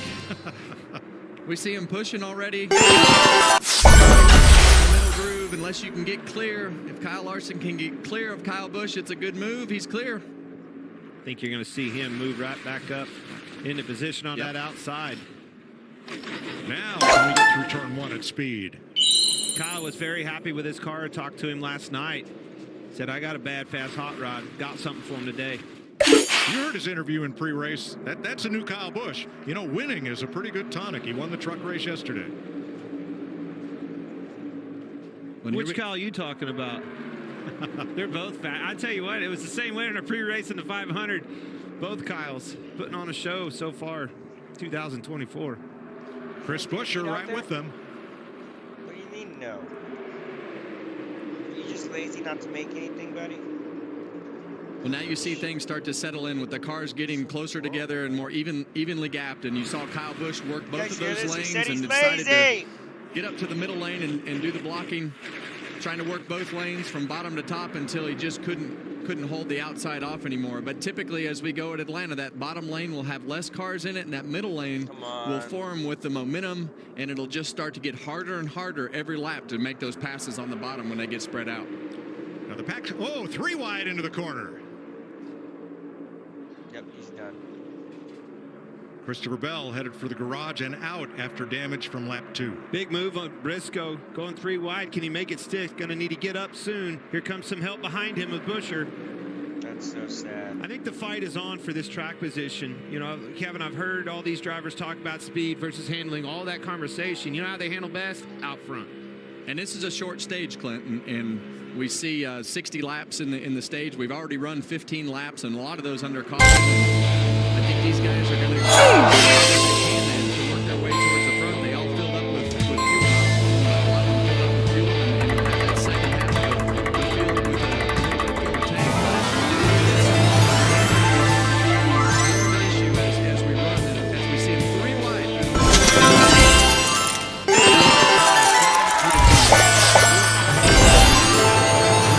Chase Elliott, he's already in front of all the other cars that were involved in that crash, and he was 3 wide at the backstretch making passes. Well, we were a little bit worried about that car.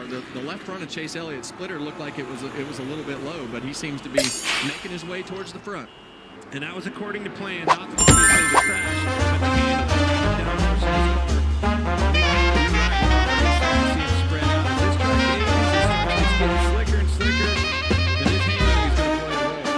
I cannot stress enough how difficult these cars are at this particular racetrack as we see Kyle Busch shoot down the bottom.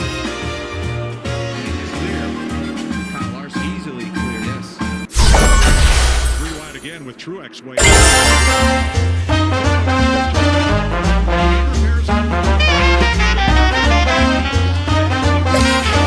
On the racetrack, now he can go to the garage, make mechanical repairs, and come back out. He's not necessarily out of the race. Why did it look so easy? I'm talking about that pass for the lead. It's because you're already seeing cars lifting. He was able to hold it wide open down there. Kyle Busch was, and passed Larson with ease. You're already seeing back through the field cars lifting big time, gaps getting. That opens up opportunities. If you have the downforce in your race car, you can hold it. And the other thing is the energy from this pack is going to be a little bit less because of the fact that the second probably knock some speed out of their cars, probably stop dragging the racetrack, and change the complexion of this race because of the energy of many cars in the pack. Looking back from race leader Kyle Busch, the Cheddars on board champ. Ryan Blaney, Kyle Larson, and Chase Briscoe run up the inside. He's now got Ryan Blaney in front of him. So Blaney looking for the front. 18 laps complete. Let's take a look at what's on the menu. Sponsored by Cracker Barrel. Yeah, Mike, I have 3 little elements here. Now, if the race stays green, run as far as you can on fuel. Do not short pit. Go as far as that tank of fuel will allow you. Now, if you've not run a lot of laps and the caution comes out for that track position, consider changing just 2 tires or doing fuel only. And look at flipping the stages. If the caution comes out near the end of stage 2 and you're not in a position to score stage points, pit and then stay out at the stage 1 and you get that track position, Mike. Thanks, Larry. Kyle Busch has led all but 2 laps. Kyle Larson led. Big crash at lap 2. Christopher Bell in the garage. Josh Williams.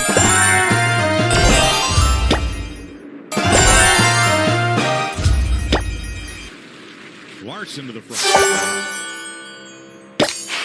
On board the Monster Energy Ty Gibbs onboard camera right here, and you see him going through the quad oval here where those cars are light. You don't want to push like they did at the beginning of the race because the cars will spin out easy. You hear him lift off the gasket in a corner. The front tires won't turn, so you got to lift before you actually get to the corner. Now you see Todd Gillen down the back straightaway. That little bump that Ty Gibbs gave Todd there makes a really big help. It's a really big help to be able to get yourself towards the car back in front of you. That was a big lift on Gilliland. He lifted big time, and that's why you saw him get to the bumper so easy.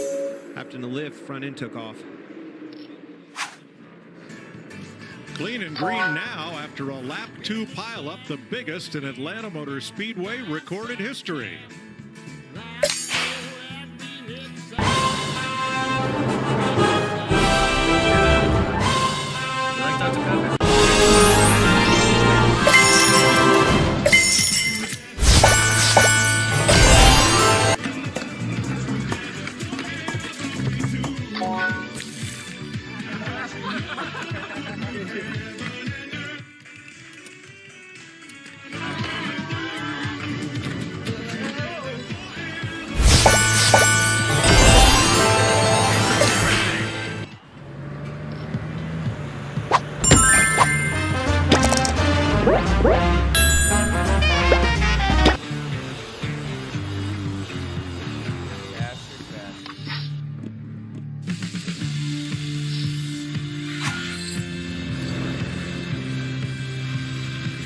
Introducing the new 2024 Ford F-150.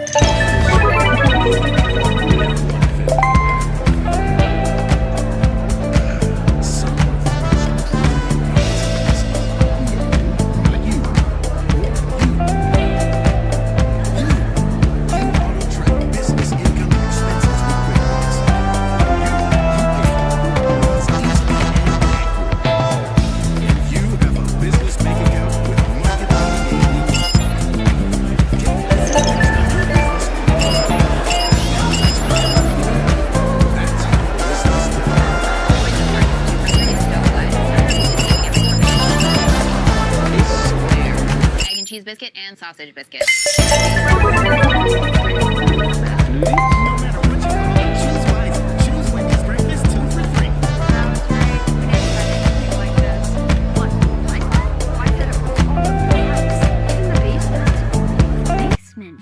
So I can finally throw that party and invite Shannon Barnes.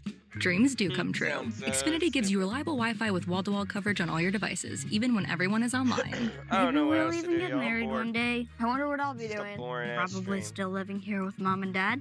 Fast, reliable speeds right where you need them. That's wall-to-wall Wi-Fi on the Xfinity 10G network. Finally. Sometimes I imagine what I'd write today for my dear friend Martin. I'd remind people that all hate thrives on one thing: silence. The people who will change the nation are those who speak out, who refuse to be bystanders, who raise their voices against injustice. When we stand up to silence, my God, we stand up to all hate.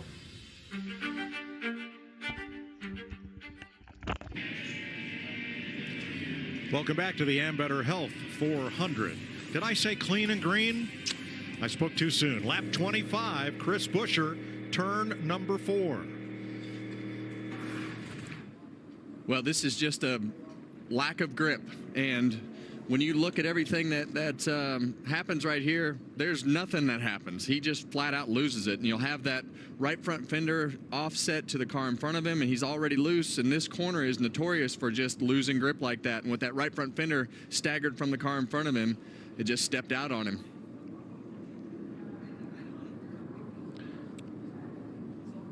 Got lucky. William Byron. So did William Byron, yeah. And, hey, they're going to put 4 new Goodyears on that car right there and be just fine. It's probably an adjustment. I need a round of wedge, Kevin. Yeah, and you see him just up here in clean air, and that right front fender just amplifies everything that he has going on with this car. I'm telling you guys, this is going to be a long day for a lot of these guys because the handling is not good on any of these cars.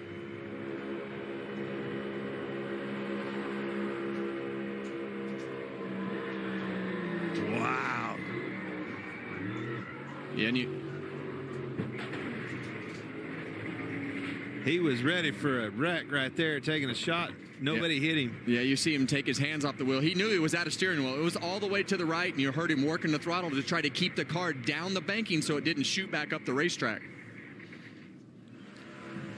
Now, this is William Byron. Talk about close calls. And William did a great job right there, just not overreacting to slow the car down just enough. I don't think he didn't touch him at all. Just slow the car down and try to judge that speed of where that car is going to go, just enough to not get run over from behind. So great job by both of those guys keeping their cars from getting torn up. More than a lot of cars coming on a pit road you see in here. Need some adjustments. Remember, the pit entry is at turn 3. And under caution, 45 miles an hour all the way around turns 3 and 4 on the apron and pit road. Corey LaJoie, the Chili's onboard camera, having a good run up toward the front, up to 9th. Brad Keselowski, the Ford Performance Cam, and the Advent Health Cam for Eric Jones.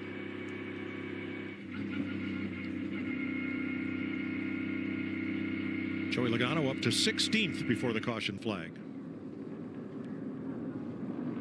Regan. Mike, I'm not sure the start of this race could go more perfect for Joey Logano. Of course, after that penalty early on, the team said that we will be aggressive if we have to in terms of fuel and what we're going to do to try and leapfrog the field some. But think about that early caution. That allowed him to catch up in what they thought was a situation that would put them 2 laps down when it was all said and done.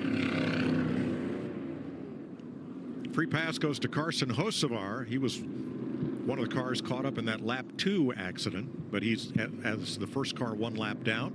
He'll be the 31st and final car on the lead lap when we restart. Ryan Blaney's done a great job of getting that bad luck at Daytona behind him. Not a fast race car leading this field. More work on the Chase Elliott ride.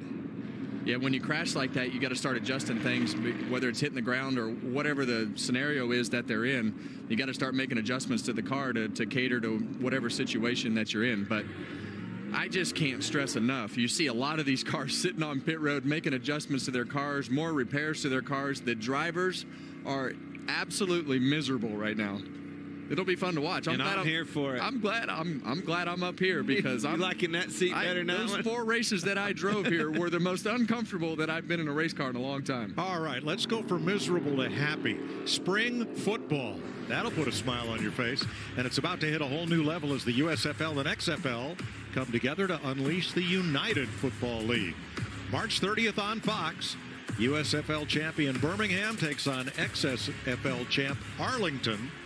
The UFL this spring on ABC, ESPN, FS1, and Fox. 29 laps complete under caution. Let's check with Regan. Well, Mike, you guys are talking about, Clint and Kevin are talking about in the booth up there, how the handling on these cars looks. The drivers are a little bit confused inside the cars, too, at times right now. Listen to Kyle Larson.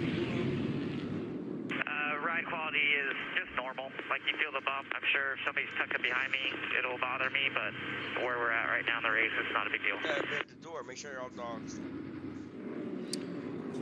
Well, I don't think anything's a big deal to Kyle Larson. He's a different breed.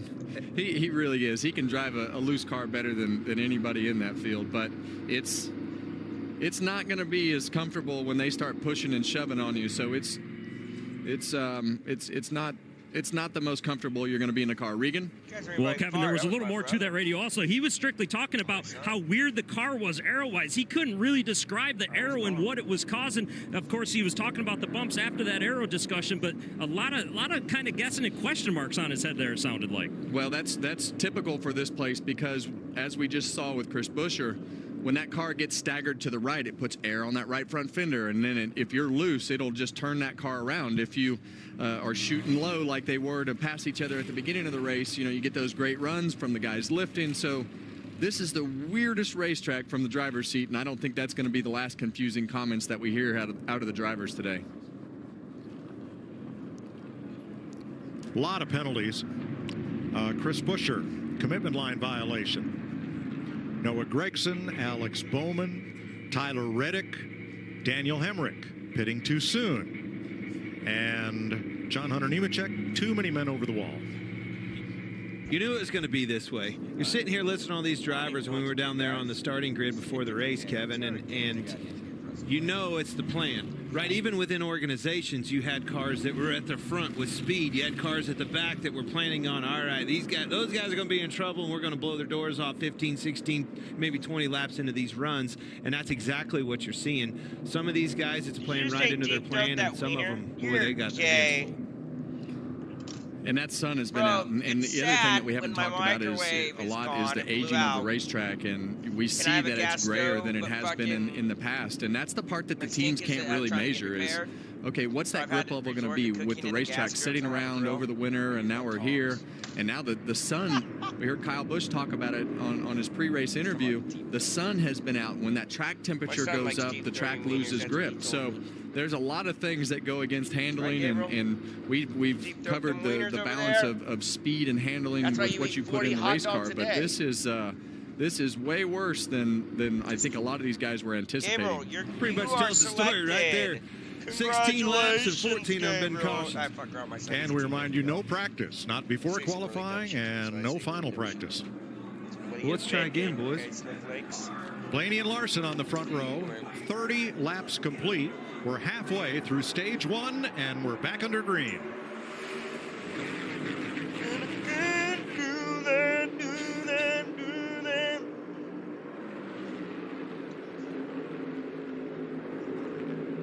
Gabriel Menage! Well, here these maniacs go again.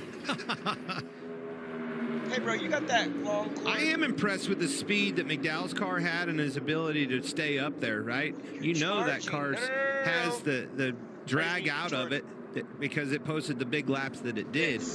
He's holding tough. Now, the first 13 cars did not pit under this caution flag. In fact, of the top 10, the only ones that have been on pit road at all were Chastain and Wallace back at the first caution. Damn, now it's blinking. Well, this will be a good test for us to see how the guys in the back come with the tires and how the guys in the front can hang on with the old tires and the heat in the tires.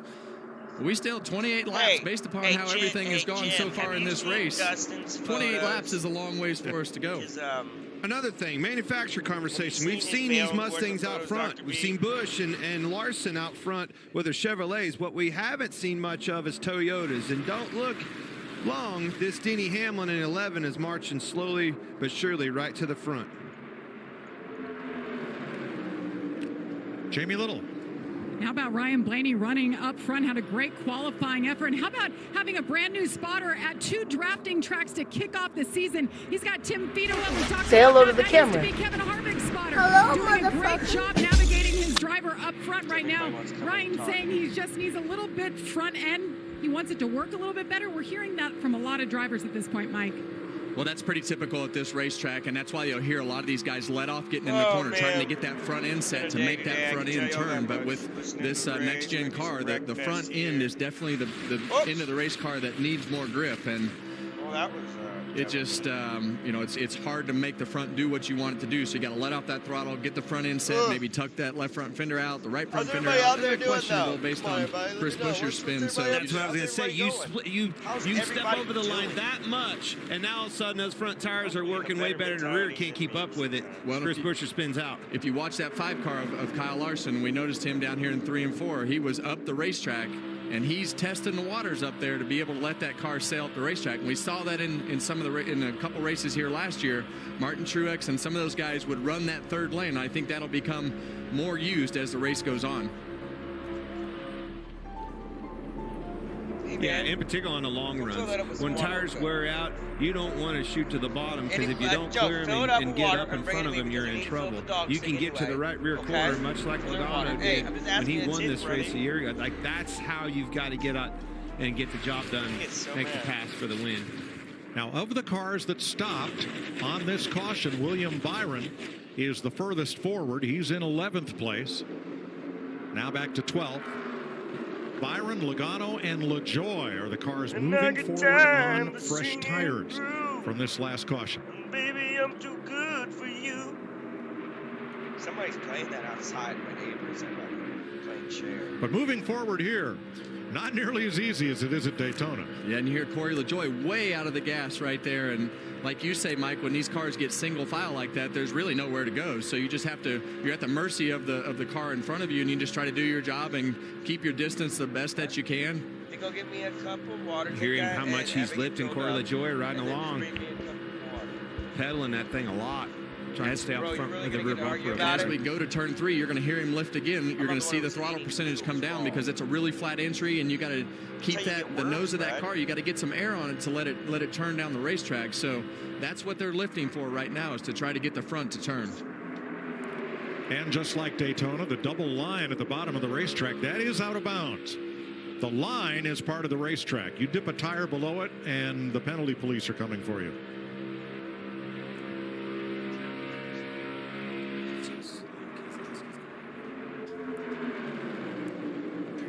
40 laps complete. Stage 1 is 60 laps, so 20 to go in stage 1. So far, Kyle Busch appears to have the strongest car in Atlanta. So, what'd you get? 2 Nashville hot tenders and 3 Mandarin orange tenders. Nice. What about you? 3 classic tenders. 4 butterfly shrimp. 4 of a kind, baby. I win. Looks like somebody needs a new hand. Wait, Thanks for sharing. Listen, I'm not the buffet, guys. You're looking at the fastest, easiest way to get a perfect beard. Just for Men Beard and Brow Color. Instantly covers grays and fills in patchy areas. Lasts till you wash it out. Guys are saying there's nothing easier. Anytime you want to look your best, try Just for Men Beard and Brow Color. Caitlin Clark. She needs no introduction. Deep break. Got it. Now she has her sights set on Pistol Pete's all-time NCAA scoring record in a revenge game against Ohio State. Next Sunday at 12:30 See Eastern how beautiful that is? Brother. Hey, be careful with my beautiful glass. That thing is worth a lot of ass. Excuse me? No. Yes.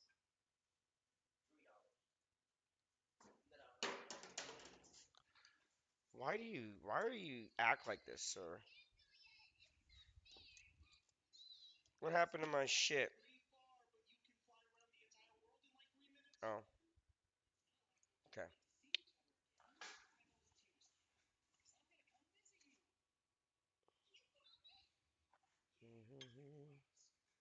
What are you watching?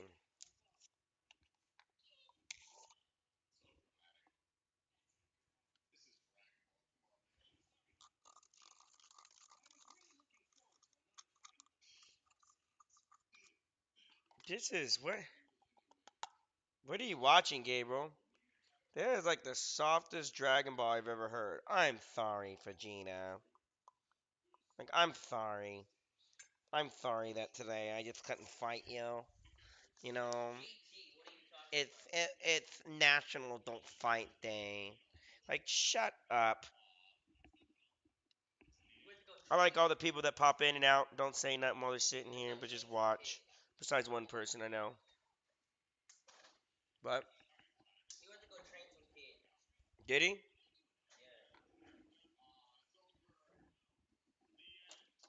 What's your favorite part of a Kit Kat bar?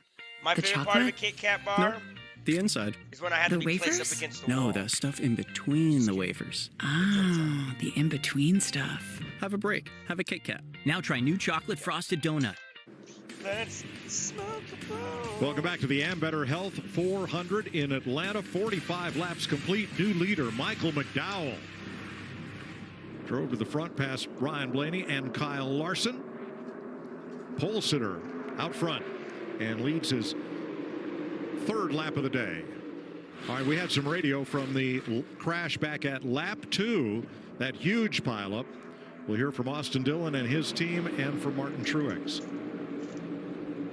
What are we supposed to do? They're checking and he can't check. The guy behind him didn't either, man. I know. Not over yet. We can recover. Why'd they stack up so damn hard? Good question. I was getting nailed from behind, so I don't know. Definitely got left front damage. Pretty heavy. Pretty heavy nose damage. Pretty heavy right side damage. Some of the aftermath of the 16 cars that piled up on lap number 2, which began when Austin Dillon went sliding across the track, and everybody behind him piled up. Only car out of the race is Josh Williams. Christopher Bell is back on track, though 32 laps down after mechanical repairs. Here's a look at it in the lower right. Yeah, and I'm still of the opinion that Todd Gillen was just trying to make sure he didn't fill that hole too fast to let Michael McDowell up, and they were already checking up, like you said, Clinton, and both of those checkups just led to that. So it happened fast. And these guys up front, they have been going at it. While we were at break, Ryan Blaney kind of slid up the racetrack and looked like he was in a slide for life, but the non-handling of the cars is making for a lot of passes and pretty entertaining to watch up front. Welcome to the show, Mark Truex Jr. You heard his frustration, but he is back. He has recovered and has found a front. Fourth place. This is where you're going to start seeing these cars. See, he can hold that throttle wide open. These guys are starting to have to lift in the corners. These guys that elected to go for the handling, right? Downforce drag. This is where they're able to hold it wide open, start prevailing and picking them off. Toyota cam down on the lower front bumper of Truex's cars. You saw him change lanes. Oh, you're a fat. He and Denny Hamlin Fuck are the you. two Toyotas Fuck in the top you. 10, and Bubba Wallace Fuck now. you. Marching back to the front two is Joey Logano. We'll have a look at our Xfinity fastest lap, and there's Joey, 186 miles an hour. Hamlin, LaJoy, Byron, and Josh Berry.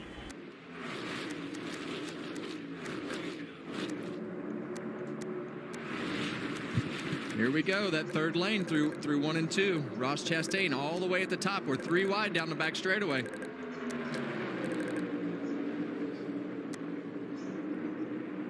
Have you ever seen a bigger smile than the one on Michael McDowell's face this morning? Oh, it was awesome. 467 races. Finally got his first career pole. And he's got the nose of that car in the wind. Denny Hamlin goes Hamlin. Sliding down toward the apron in turn number 1. And caution is out. Hamlin was in 6th place.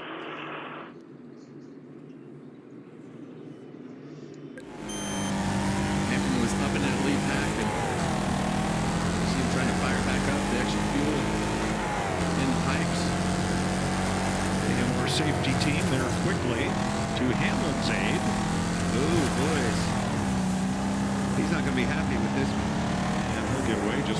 safety car comes out. Well, what happened here?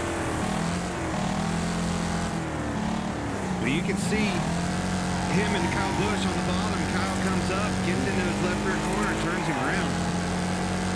Yeah, that would look like the classic case of you got one going up, one coming down. These cars are just, I mean, that was pretty heavy contact, but they're light going through the front straightaway like that, through the quad oval. From the 8th.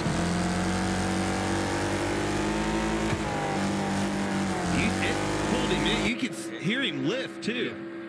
You told me this, Kevin. You said sometimes if you lose your nose and you'll actually lift and the thing will pull you up into it. He definitely lifted big time before they hit. Yeah, he did everything he could do right there. I still think that the 11 was coming down a little bit, but when Kyle saw him coming down a little bit, he definitely lifted and got on the brakes trying to keep that from happening, as you heard in that in-car video. Yeah, big lift, and Larry told us even brake.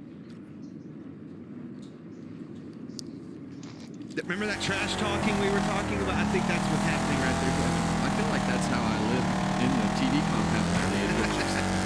Let's listen along to Kyle Busch here. How was it going? I have a really, really bad landing. I got to beat out of the gas so bad on landing that I can't keep up when I'm in traffic to be a good pusher. You're too tight landing. I'm not too tight. I have no front tires.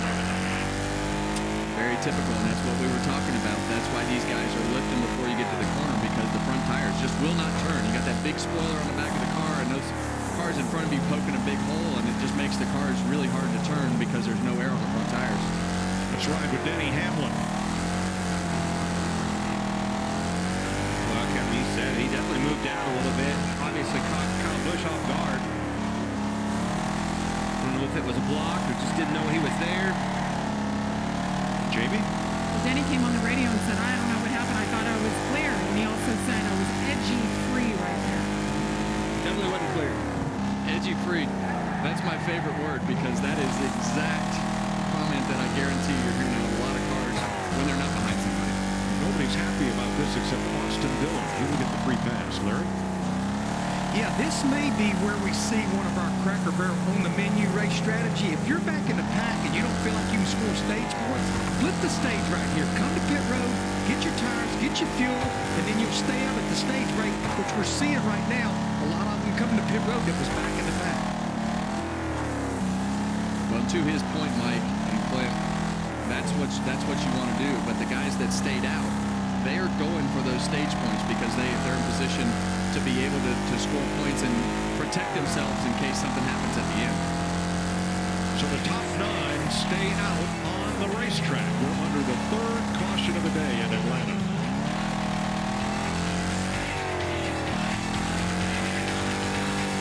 When my doctor gave me Ptsd for my COPD, things changed for me.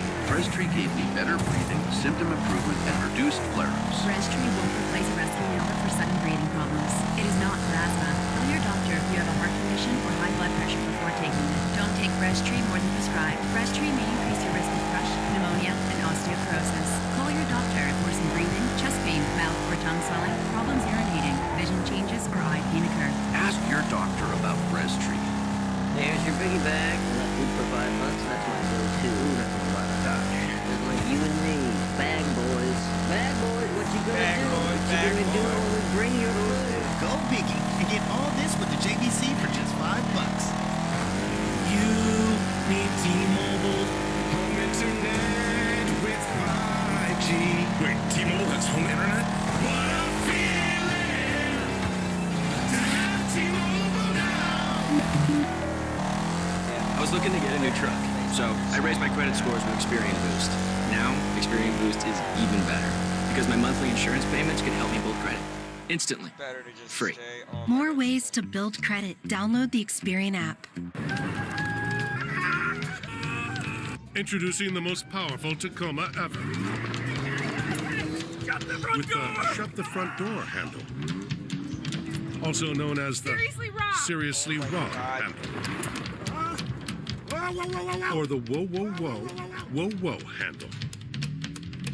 And even the No Me Gusta handle. Standard on the all-new Toyota Tacoma.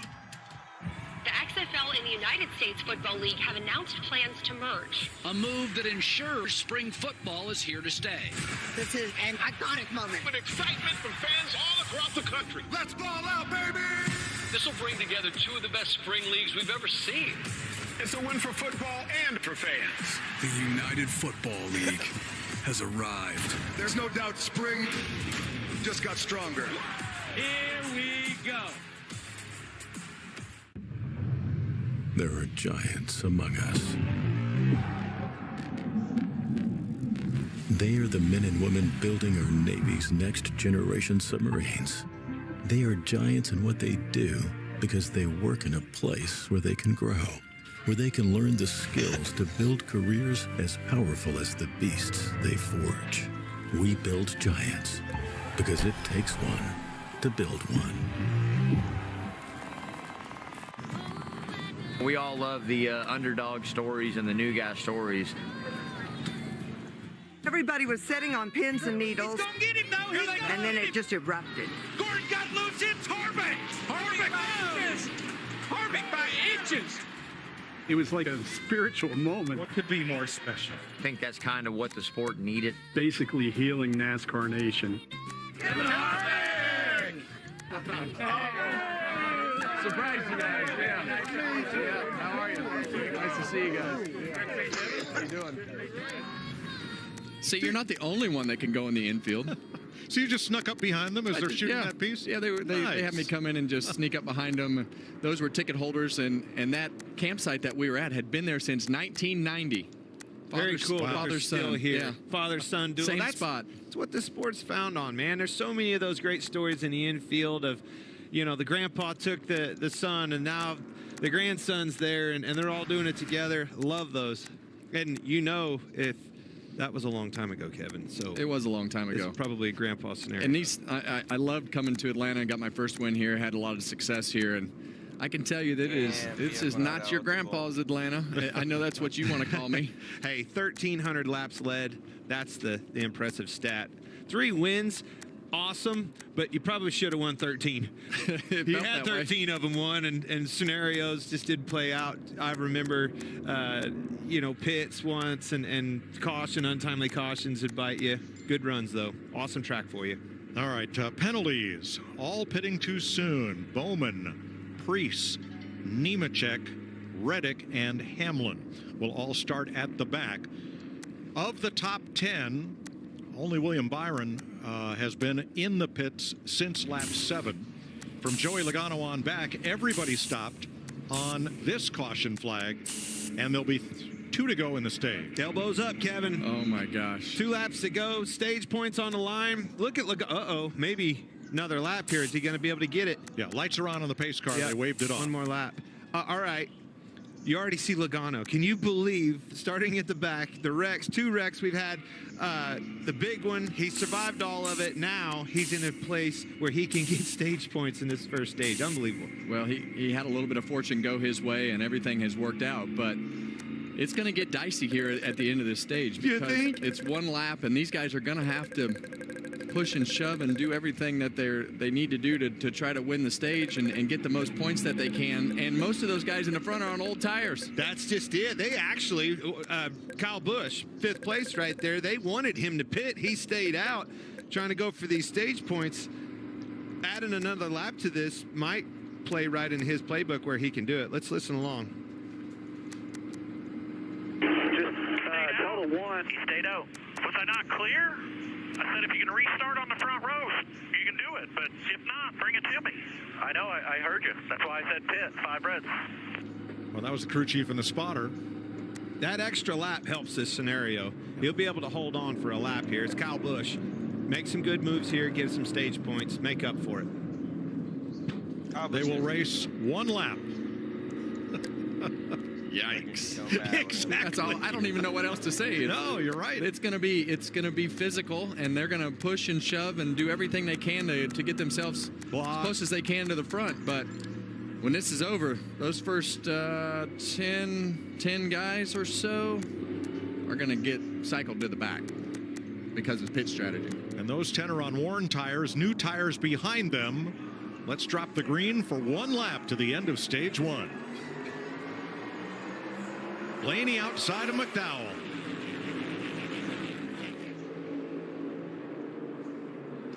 Hold your breath.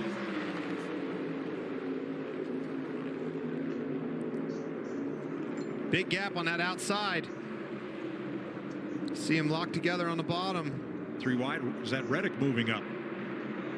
And Gilliland and Logano on the bottom, trying to steal some points here. Michael McDowell started from pole. Here he comes to the end of stage 1. He gets the green and white checkered flag. Green and white, go till I tell you. Blaney, Chastain, Larson, and Busch, the top 5. Wow. That wasn't so hard, was it? Wasn't as bad as I thought it was going to be. All right. 3rd career stage win for Michael McDowell. Shit. Happy memories just come easier on the water. Our founder, Johnny Morris, and his dad knew this firsthand. They created a boat that was more affordable. Tracker, the world's #1 best-selling fishing and pontoon boats powered by Mercury. Proudly built in Missouri and sold factory direct at Bass Pro Shops and select dealers. For as little as $5 a day, you can own a brand new Tracker and make lifelong memories of your own. Bass Pro Shops, voted America's best outdoor retailer. Save even more and support conservation when you join the club. Order Pizza Hut now and get a free large pizza later. That's a free pizza on your next order. So you can pizza now, then pizza again. Free pizza means your next dinner is covered. Your future self will thank you. Get it while it's hot. Only at Pizza Hut. NASCAR Race Hub, weeknights on FS1.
Right where he started, in first place, picking up his 3rd career stage win.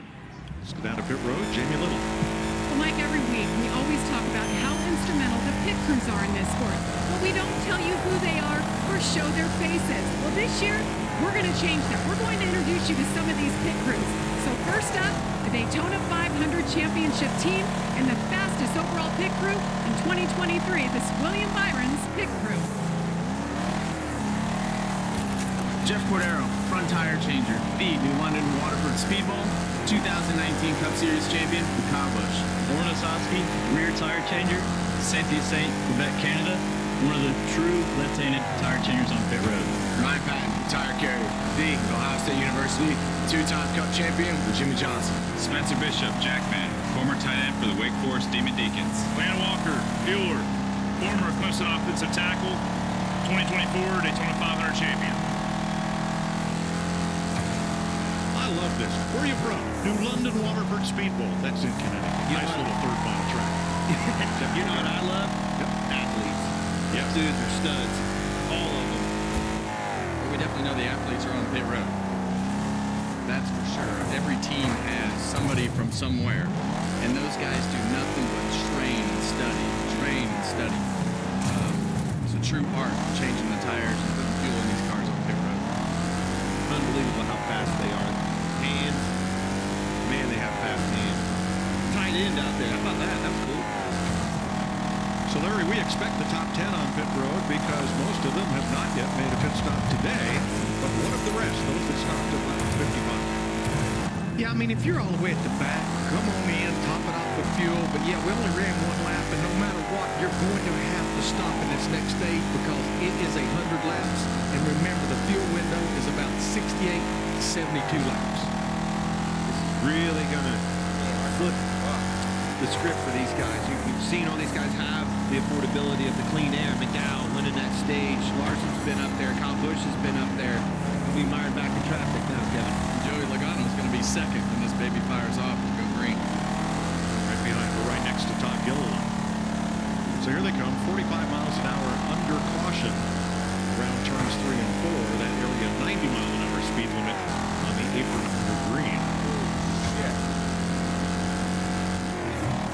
It's a long ways around there. Around the corner. One speed line right in the middle of the corner, and then you come down pit road to go straight here to enter these really small boxes. And that score will crank it up.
COPD isn't pretty. I'm out of breath and often out of the picture. But this is my story. And with Once Daily Trilogy, it can still be beautiful. Because with 3 medicines and 1 inhaler, Trilogy keeps my airways open for a full 24 hours and prevents future flare-ups. Trilogy also improves lung function, so I can breathe more freely all day and night. Trilogy won't replace a rescue inhaler for sudden breathing problems. Tell your doctor if you have a heart condition or high blood pressure before taking it. Do not take Trilogy more than prescribed. Trilogy may increase your risk of thrush, pneumonia, and osteoporosis. Call your doctor for some breathing, chest pain, mouth or tongue swelling, problems urinating, vision changes, or eye pain occur. No! What? Ask your doctor about Once Daily Trilogy for COPD, because breathing should be beautiful all day and night.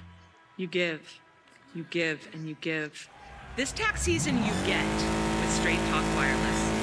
You get unlimited data. You get America's most reliable 5G network. You get a Samsung Galaxy A14 on them. And you are 2 doors down. Oh no, I'm here for the free phone. Turn your tax refund into a U-Fund. Switch to Straight Talk for plans starting as low as $25 a line. Find us at straighttalk.com. There it is.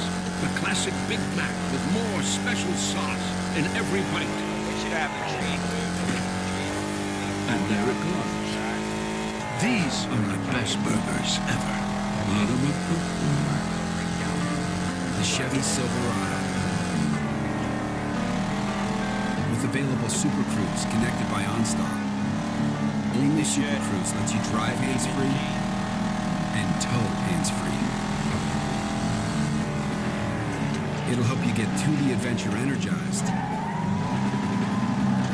And it'll help drive you home.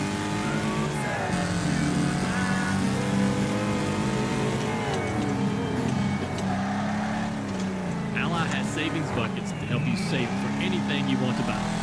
Because everyone has something they're saving for. Like that new car. I watched them. The map. Or a fancy vacation. Alright, guys. Or party supplies. Your delivery budget. Or even the down payment on your dream home. Our savings buckets help you save for what matters most to you. Under caution at the end of stage 1 in Atlanta, where our aerial coverage is provided by Goodyear, scoring every lap, every mile, and every victory on the road ahead. Goodyear, more driven. A lot of congestion on pit road. Watch when Ryan Blaney fires out of his pit and suddenly gets into heavy traffic here. Yeah, you see Noah Gregson coming down pit road, turning into his pit box with all the damage, and you're going to see Ryan Blaney come out. It might have been Ryan Priest, but he had to stop and check up, and then there's another car on the inside, and all these guys pulling out of the pit box are looking in their mirror, in their digital mirror, and listening to the crew chief at the same time to make sure they know where all those cars are. But it was close, Clint. Yeah, when they call you clear out of the box, they always say clear all the way up, clear 1 lane, clear 2 lanes. That was pretty close to a 4-wide scenario.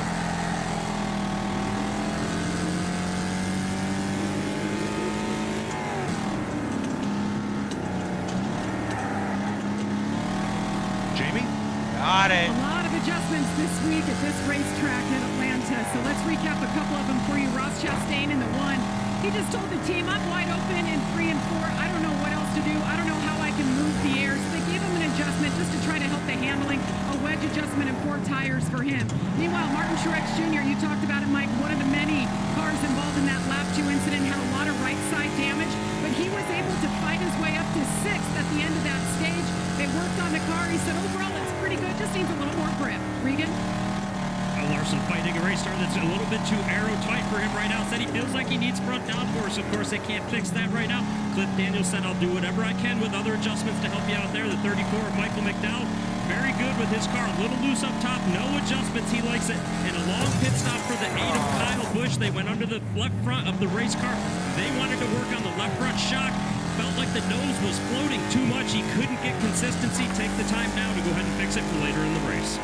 So the first of the cars that just pitted is Ross Chastain in 16th place, then Michael McDowell 17th. Everybody in front of them, the first 15 cars all pitted at lap 55. We had more cautions in stage 1 than we had in the whole Daytona 500 Monday. I've got some bad news for you, drivers. You're not fixing your push in the corner, so suck it up. Not going to get better. Stage 2, under green. Boy, you described that scenario so much better from up here. I've heard your radio. Todd Gilliland inside of Joey Logano.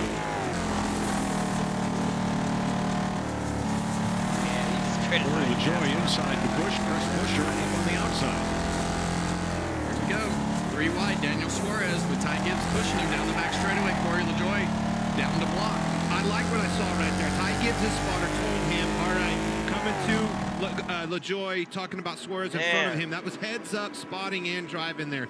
Big run on them. He lifted, gave Suarez an opportunity to not get wrecked right there. That's exactly the way it works. Textbook.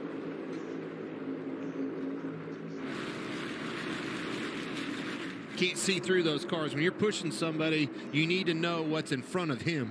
Well, to your point, Clint, the spotter will be telling you what's happening in front of the car that you're pushing. So we go on board with Corey LaJoie. We hear him lifting to get the nose set and get down the racetrack and get full throttle. How about Josh Berry in 5th? And Zane Smith in 4th. Drivers that flipped the stage and pitted before stage end now having a chance to shine here. Yeah, you see Harrison's on the side of Josh Berry's car there. Those guys obviously flipped the strategy and put themselves in position to be able to run at the front of this pack, and that's where you want to be. It's less dangerous up there, but we know anything can happen. But as the run goes here, that handling will become harder and harder to come by, and you want to be as far forward as possible. I like what you said right there. Think about Kyle Busch in his scenario, really losing the nose. That was out front, Kevin. Right. It's going to be way worse back there. Well, and that was my point. a little bit, you know, to be able to say, when I said suck it up, drivers, because the further forward you're going to be, the better that's going to be, because it's less turbulent. So you want to stay as far forward as possible, because that problem is not going away in the corners with that push. They sure try. You never give up. Certainly, Randall Burnett made that lengthy stop because he thought he could do something to fix it. Noah Gregson has taken his car to the garage. He was involved in the lap 2 pileup. Boy, Harrison Burton keeps grinding it out on the inside. He'd pop up into the high lane when there was a spot, but now 4th car on the inside. Logano to the top, so 3rd car on the inside now. See Zane Smith in the wall there. He put that car in the 3rd lane going through turns 1 and 2, and there's just no grip up in that 3rd lane in 3 and 4. Well, I think Logano moved up to block him as well. Took the air off that nose that we've been talking about, and man, it took off right into the fence. And we'll hear a lot of people talk about the air block, and that is a real thing. And he may be in real trouble here. He's got a tire down. Yep. Or a bent toe link, something. One more to come inside. All bent clear. toe link. You can see the rear tire towed out there. Yep. So Zane Smith will make it to pit road as we stay green. Look at the drivers up front who have rebounded. Chris Buescher had a solo spin. Denny Hamlin went for a spin. And they're both up in the top 10. Harrison Burton involved in that big pileup. And Joey Logano served a penalty as the race started. But now they're all up with the front runners. Harrison's got a hot rod. This Wood Brothers machine's fast. He's able to hang tough down there on the bottom.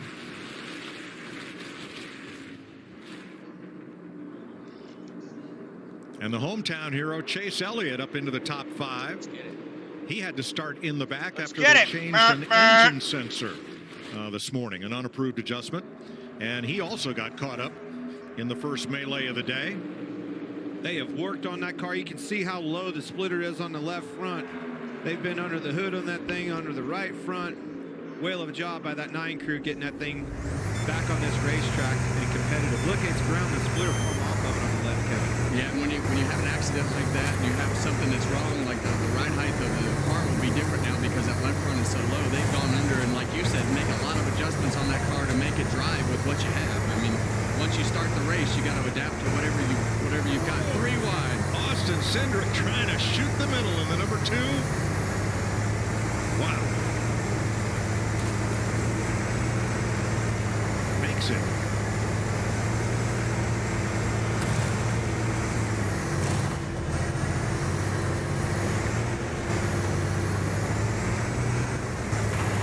Michael McDowell on the inside. Came out second among the cars that have pitted, and he's already up to 7. He is on the move. This car has the speed and has the downforce, making moves left and right, passing them all over the place. And I think we need to give these guys credit. This happened a lot last year with Michael McDowell and his team running well. They qualified on the pole here. They ran well at Daytona, qualified on the front row there. And this didn't just start in these 2 races. This started last year with these guys really putting their cars up front and racing up front and winning races, and they're doing great with everything that they've got going on so far this season. Well, it's hard to do both. They have the speed and handling. When you got that, it's lights out. Well, his teammates leading. Todd Gilliland is leading this pack with Joey Logano right behind him. So not only is when the 34 is running better, it's helped Todd Gilliland be able to do what he's doing at the front of this pack as well. So this is a kid that does a great job and works really hard at it, but I think he's a little bit underrated with everything that he's done over the last couple of years and the performance in his car. And we saw him lead laps at Daytona with Joey Logano right behind him, and here he is again at Atlanta with Joey Logano right behind him leading again. Kevin, front row, talked about, we saw the announcement of them getting a better Ford service from the Ford camp. That's got to play a big role in this, right? Both cars are lights out fast. Well, they have an alliance with Penske, and you see the Penske car right behind that front row car, and you see Michael McDowell making ground and making moves on the bottom of the racetrack, and he's got the handling and the speed, like you say, to be aggressive, and that's what you want as a driver, to be able to be aggressive and work your way forward. 2 weeks in a row now, Todd Gilliland has set a new personal best for career laps led in one race. He was out front, I think 16 at Daytona, 17 here right now. Well, it starts in the shop of preparation, and both of those hot rods are extremely fast. This Michael McDowell went all the way in the back at will, can pass them wherever they want.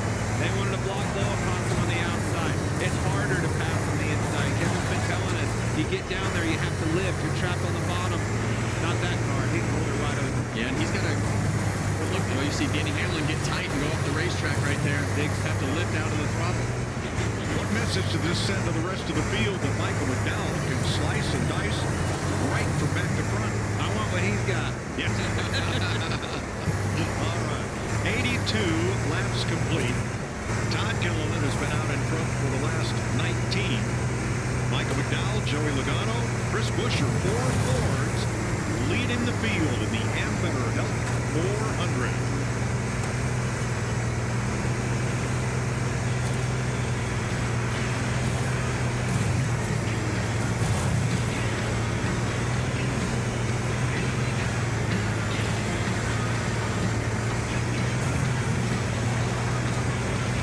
This is Ford Truck Month with amazing offers across an amazing lineup of Ford trucks. Make way for the event that only comes around once a year. Featuring the new 2024 Ford F-150 and Ford Super Duty, the 2024 North American Truck of the Year. Get ready and get the Ford Truck Month. See your Ford dealer today for incredible offers on the new 2024 Ford F-150. Only during Ford Truck Month.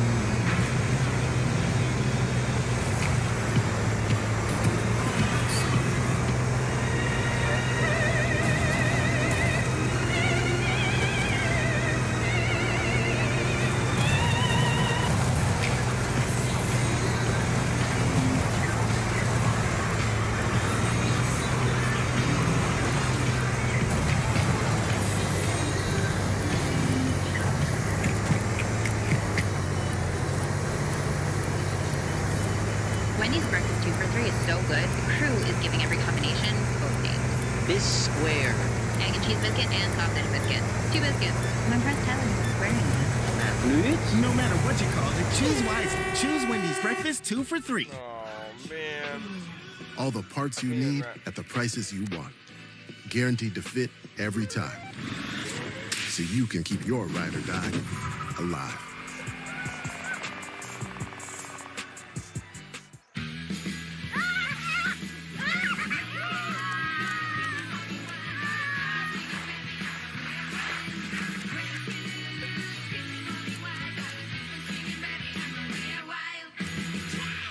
You know that feeling of having to rewash dishes that didn't get cleaned? Sucks. I don't. Platinum Plus is Cascade's best clean ever. With double the Dawn and double the scrubbers, it removes the toughest grease and residue for an irresistible clean and shine. Cascade Platinum Plus. Dare to dish differently. Who's up for a real good time? For realsies? For absolutsies. Animation Domination is ready for action. Is this place like your she shed or your murder dungeon? Yes, to all of the above. I apologize for nothing. And this will absolutely happen again. All new tonight on Fox. Having health insurance is important. So if anyone in your family has Medicaid or CHIP, listen up. Check the mail for your renewal form. Complete the form. And mail it back right away so you don't lose your coverage.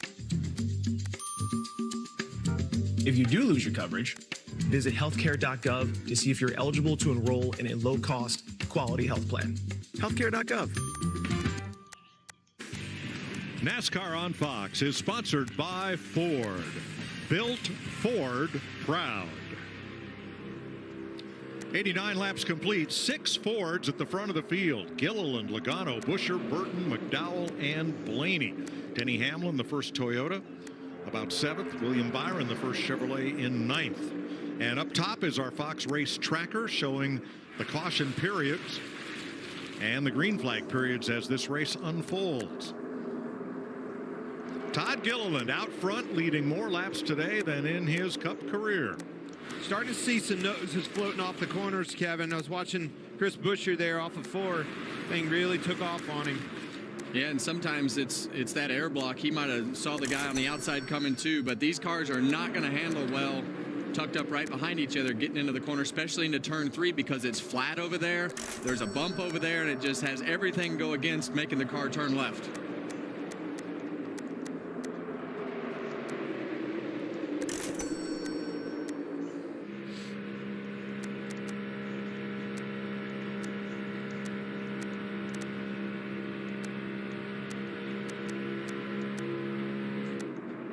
Boy, the mid-pack runs some of these drivers are getting. Ross Chastain was wound up on the high side coming out at turn number 2, past a couple. He's going for more up here in turn 4. And we talked to Ross Chastain before the race, and he talked about how he was so uncomfortable last year about spun out qualifying. As you see him go to the top side again and not have to lift off the throttle, he's obviously told us that he put a lot of handling into his car based on how uncomfortable he was last year. And now you start to see him be able to utilize that in that third lane. Yeah, the number one thing he told us pre-race was, I wanted all the handling I could get. Told my crew chief, forget the speed. We need handling if you want me to win this race. Said he made that mistake last year, right, Kevin? Didn't have enough handling, didn't have enough downforce in that car, slipping sliding around on long runs and couldn't hold on to it. And you see Denny Hamlin more and more go up to that third lane as more and more of those guys are seeing, hey, that's a choice that I have, that I don't have to let off the throttle so much by staying behind the guy in front of me. And the cars that are handling good are going to be the ones that can go up highest and be able to hold the throttle down. Starting to see Harrison Burton struggling on the 21 car on that outside line, stacking them up pretty good, getting into the corners. Tells me he's lifting, getting in. Watch them come right to his bumper. Whoa. He almost stacked him up and got in trouble. That's a product of Harrison having to lift, getting into the corner. That was close. Big shot by Chase Elliott to the back of Kyle Larson there. What should I do, stream?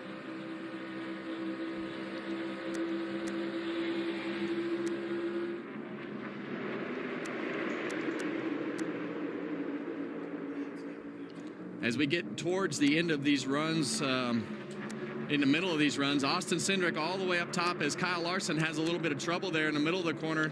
Austin Cindric takes his run and doesn't quite complete the pass down the back straightaway, but as this run goes, the handling of the cars just gets worse and worse and worse every lap, and the checkups start to be bigger and bigger, and it starts to cycle through with different cars. Keselowski, we're riding along with him here in this 6 car, finally getting the speed figured out, and his scenario just keeps getting better. Driving to the front, up 8 spots since the caution, and boy, he has finally found the front, clean air, liking what he sees. Had a good chance to win this race here last year. Here's his teammate Chris Buescher. BuildSubmarines.com, Cam. You hear that big lift.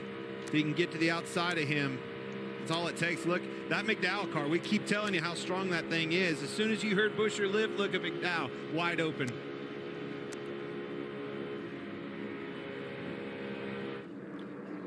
Larry, the first stage was 60 laps. The last 2 stages are each 100 laps. What kind of different strategies does that give you as a crew chief? Yeah, again, pretty much everybody's equal right now, even those 15 that stayed out, because we only ran 1 green flag lap. You'll have to pit at least once in stage 2 in that final stage. Mike, we went back racing at lap 68. Somewhere around lap 130, 135 is when you'll make your pit stop. As I said earlier, you want to run as far as possible. You do not want to make a short pit, green flag pit stop with how long this pit road is. Jamie? And an update on the teammates Chris Buescher and Brad Keselowski running together up there in the top 4. Chris Buescher, he had that spin earlier. Much better handling now after that pit stop. Meanwhile, Brad Keselowski, it has been 100 races since he last went to victory lane. They felt like this was a good one to get it done. Finally, I talked to his crew chief, Matt McCall, and he's like, man, we just want to run consistently, but I'll tell you, it's really hard to work this hard in this sport when you don't have a victory and a trophy to show for it. Nobody's worked harder in the garage than Brad Keselowski in the last few years. Came in, turned that company around, put his name on it, is making the difference. Not only behind the wheel, but behind the desk on Monday morning. And 100 races, that's 2.5 seasons.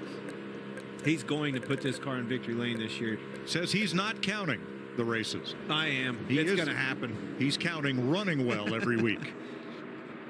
It just, you can't keep that car out of victory lane. Not running the way it has last year. Well, he's done a great job with the company, and like you say, it's just a matter of time before they put it all together. 3 wide again here.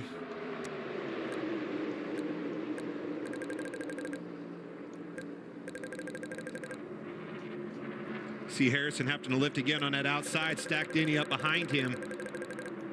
Harrison Burton in the 21. Joey Logano trying to hold them all at bay. Logano's been out front for 3.5 laps now. Qualified on pole, had to start in the back due to a qualifying infraction. Has made his way to the front and talks about this season so far. It definitely bothers me. I look at it and I go, yes, we led the most laps. We led all the wrong laps. We got 9 points on the whole weekend. That stings. Honestly, one of the best cars I've ever had there. One that I can drive to the front at any moment. Is so good. Handled great. Did everything I wanted to do. That's what made it hurt a little bit more. What's up? How you doing there, No Limit Capone? Boy, I agree. Monday in Daytona, Joey Logano appeared to have the best car.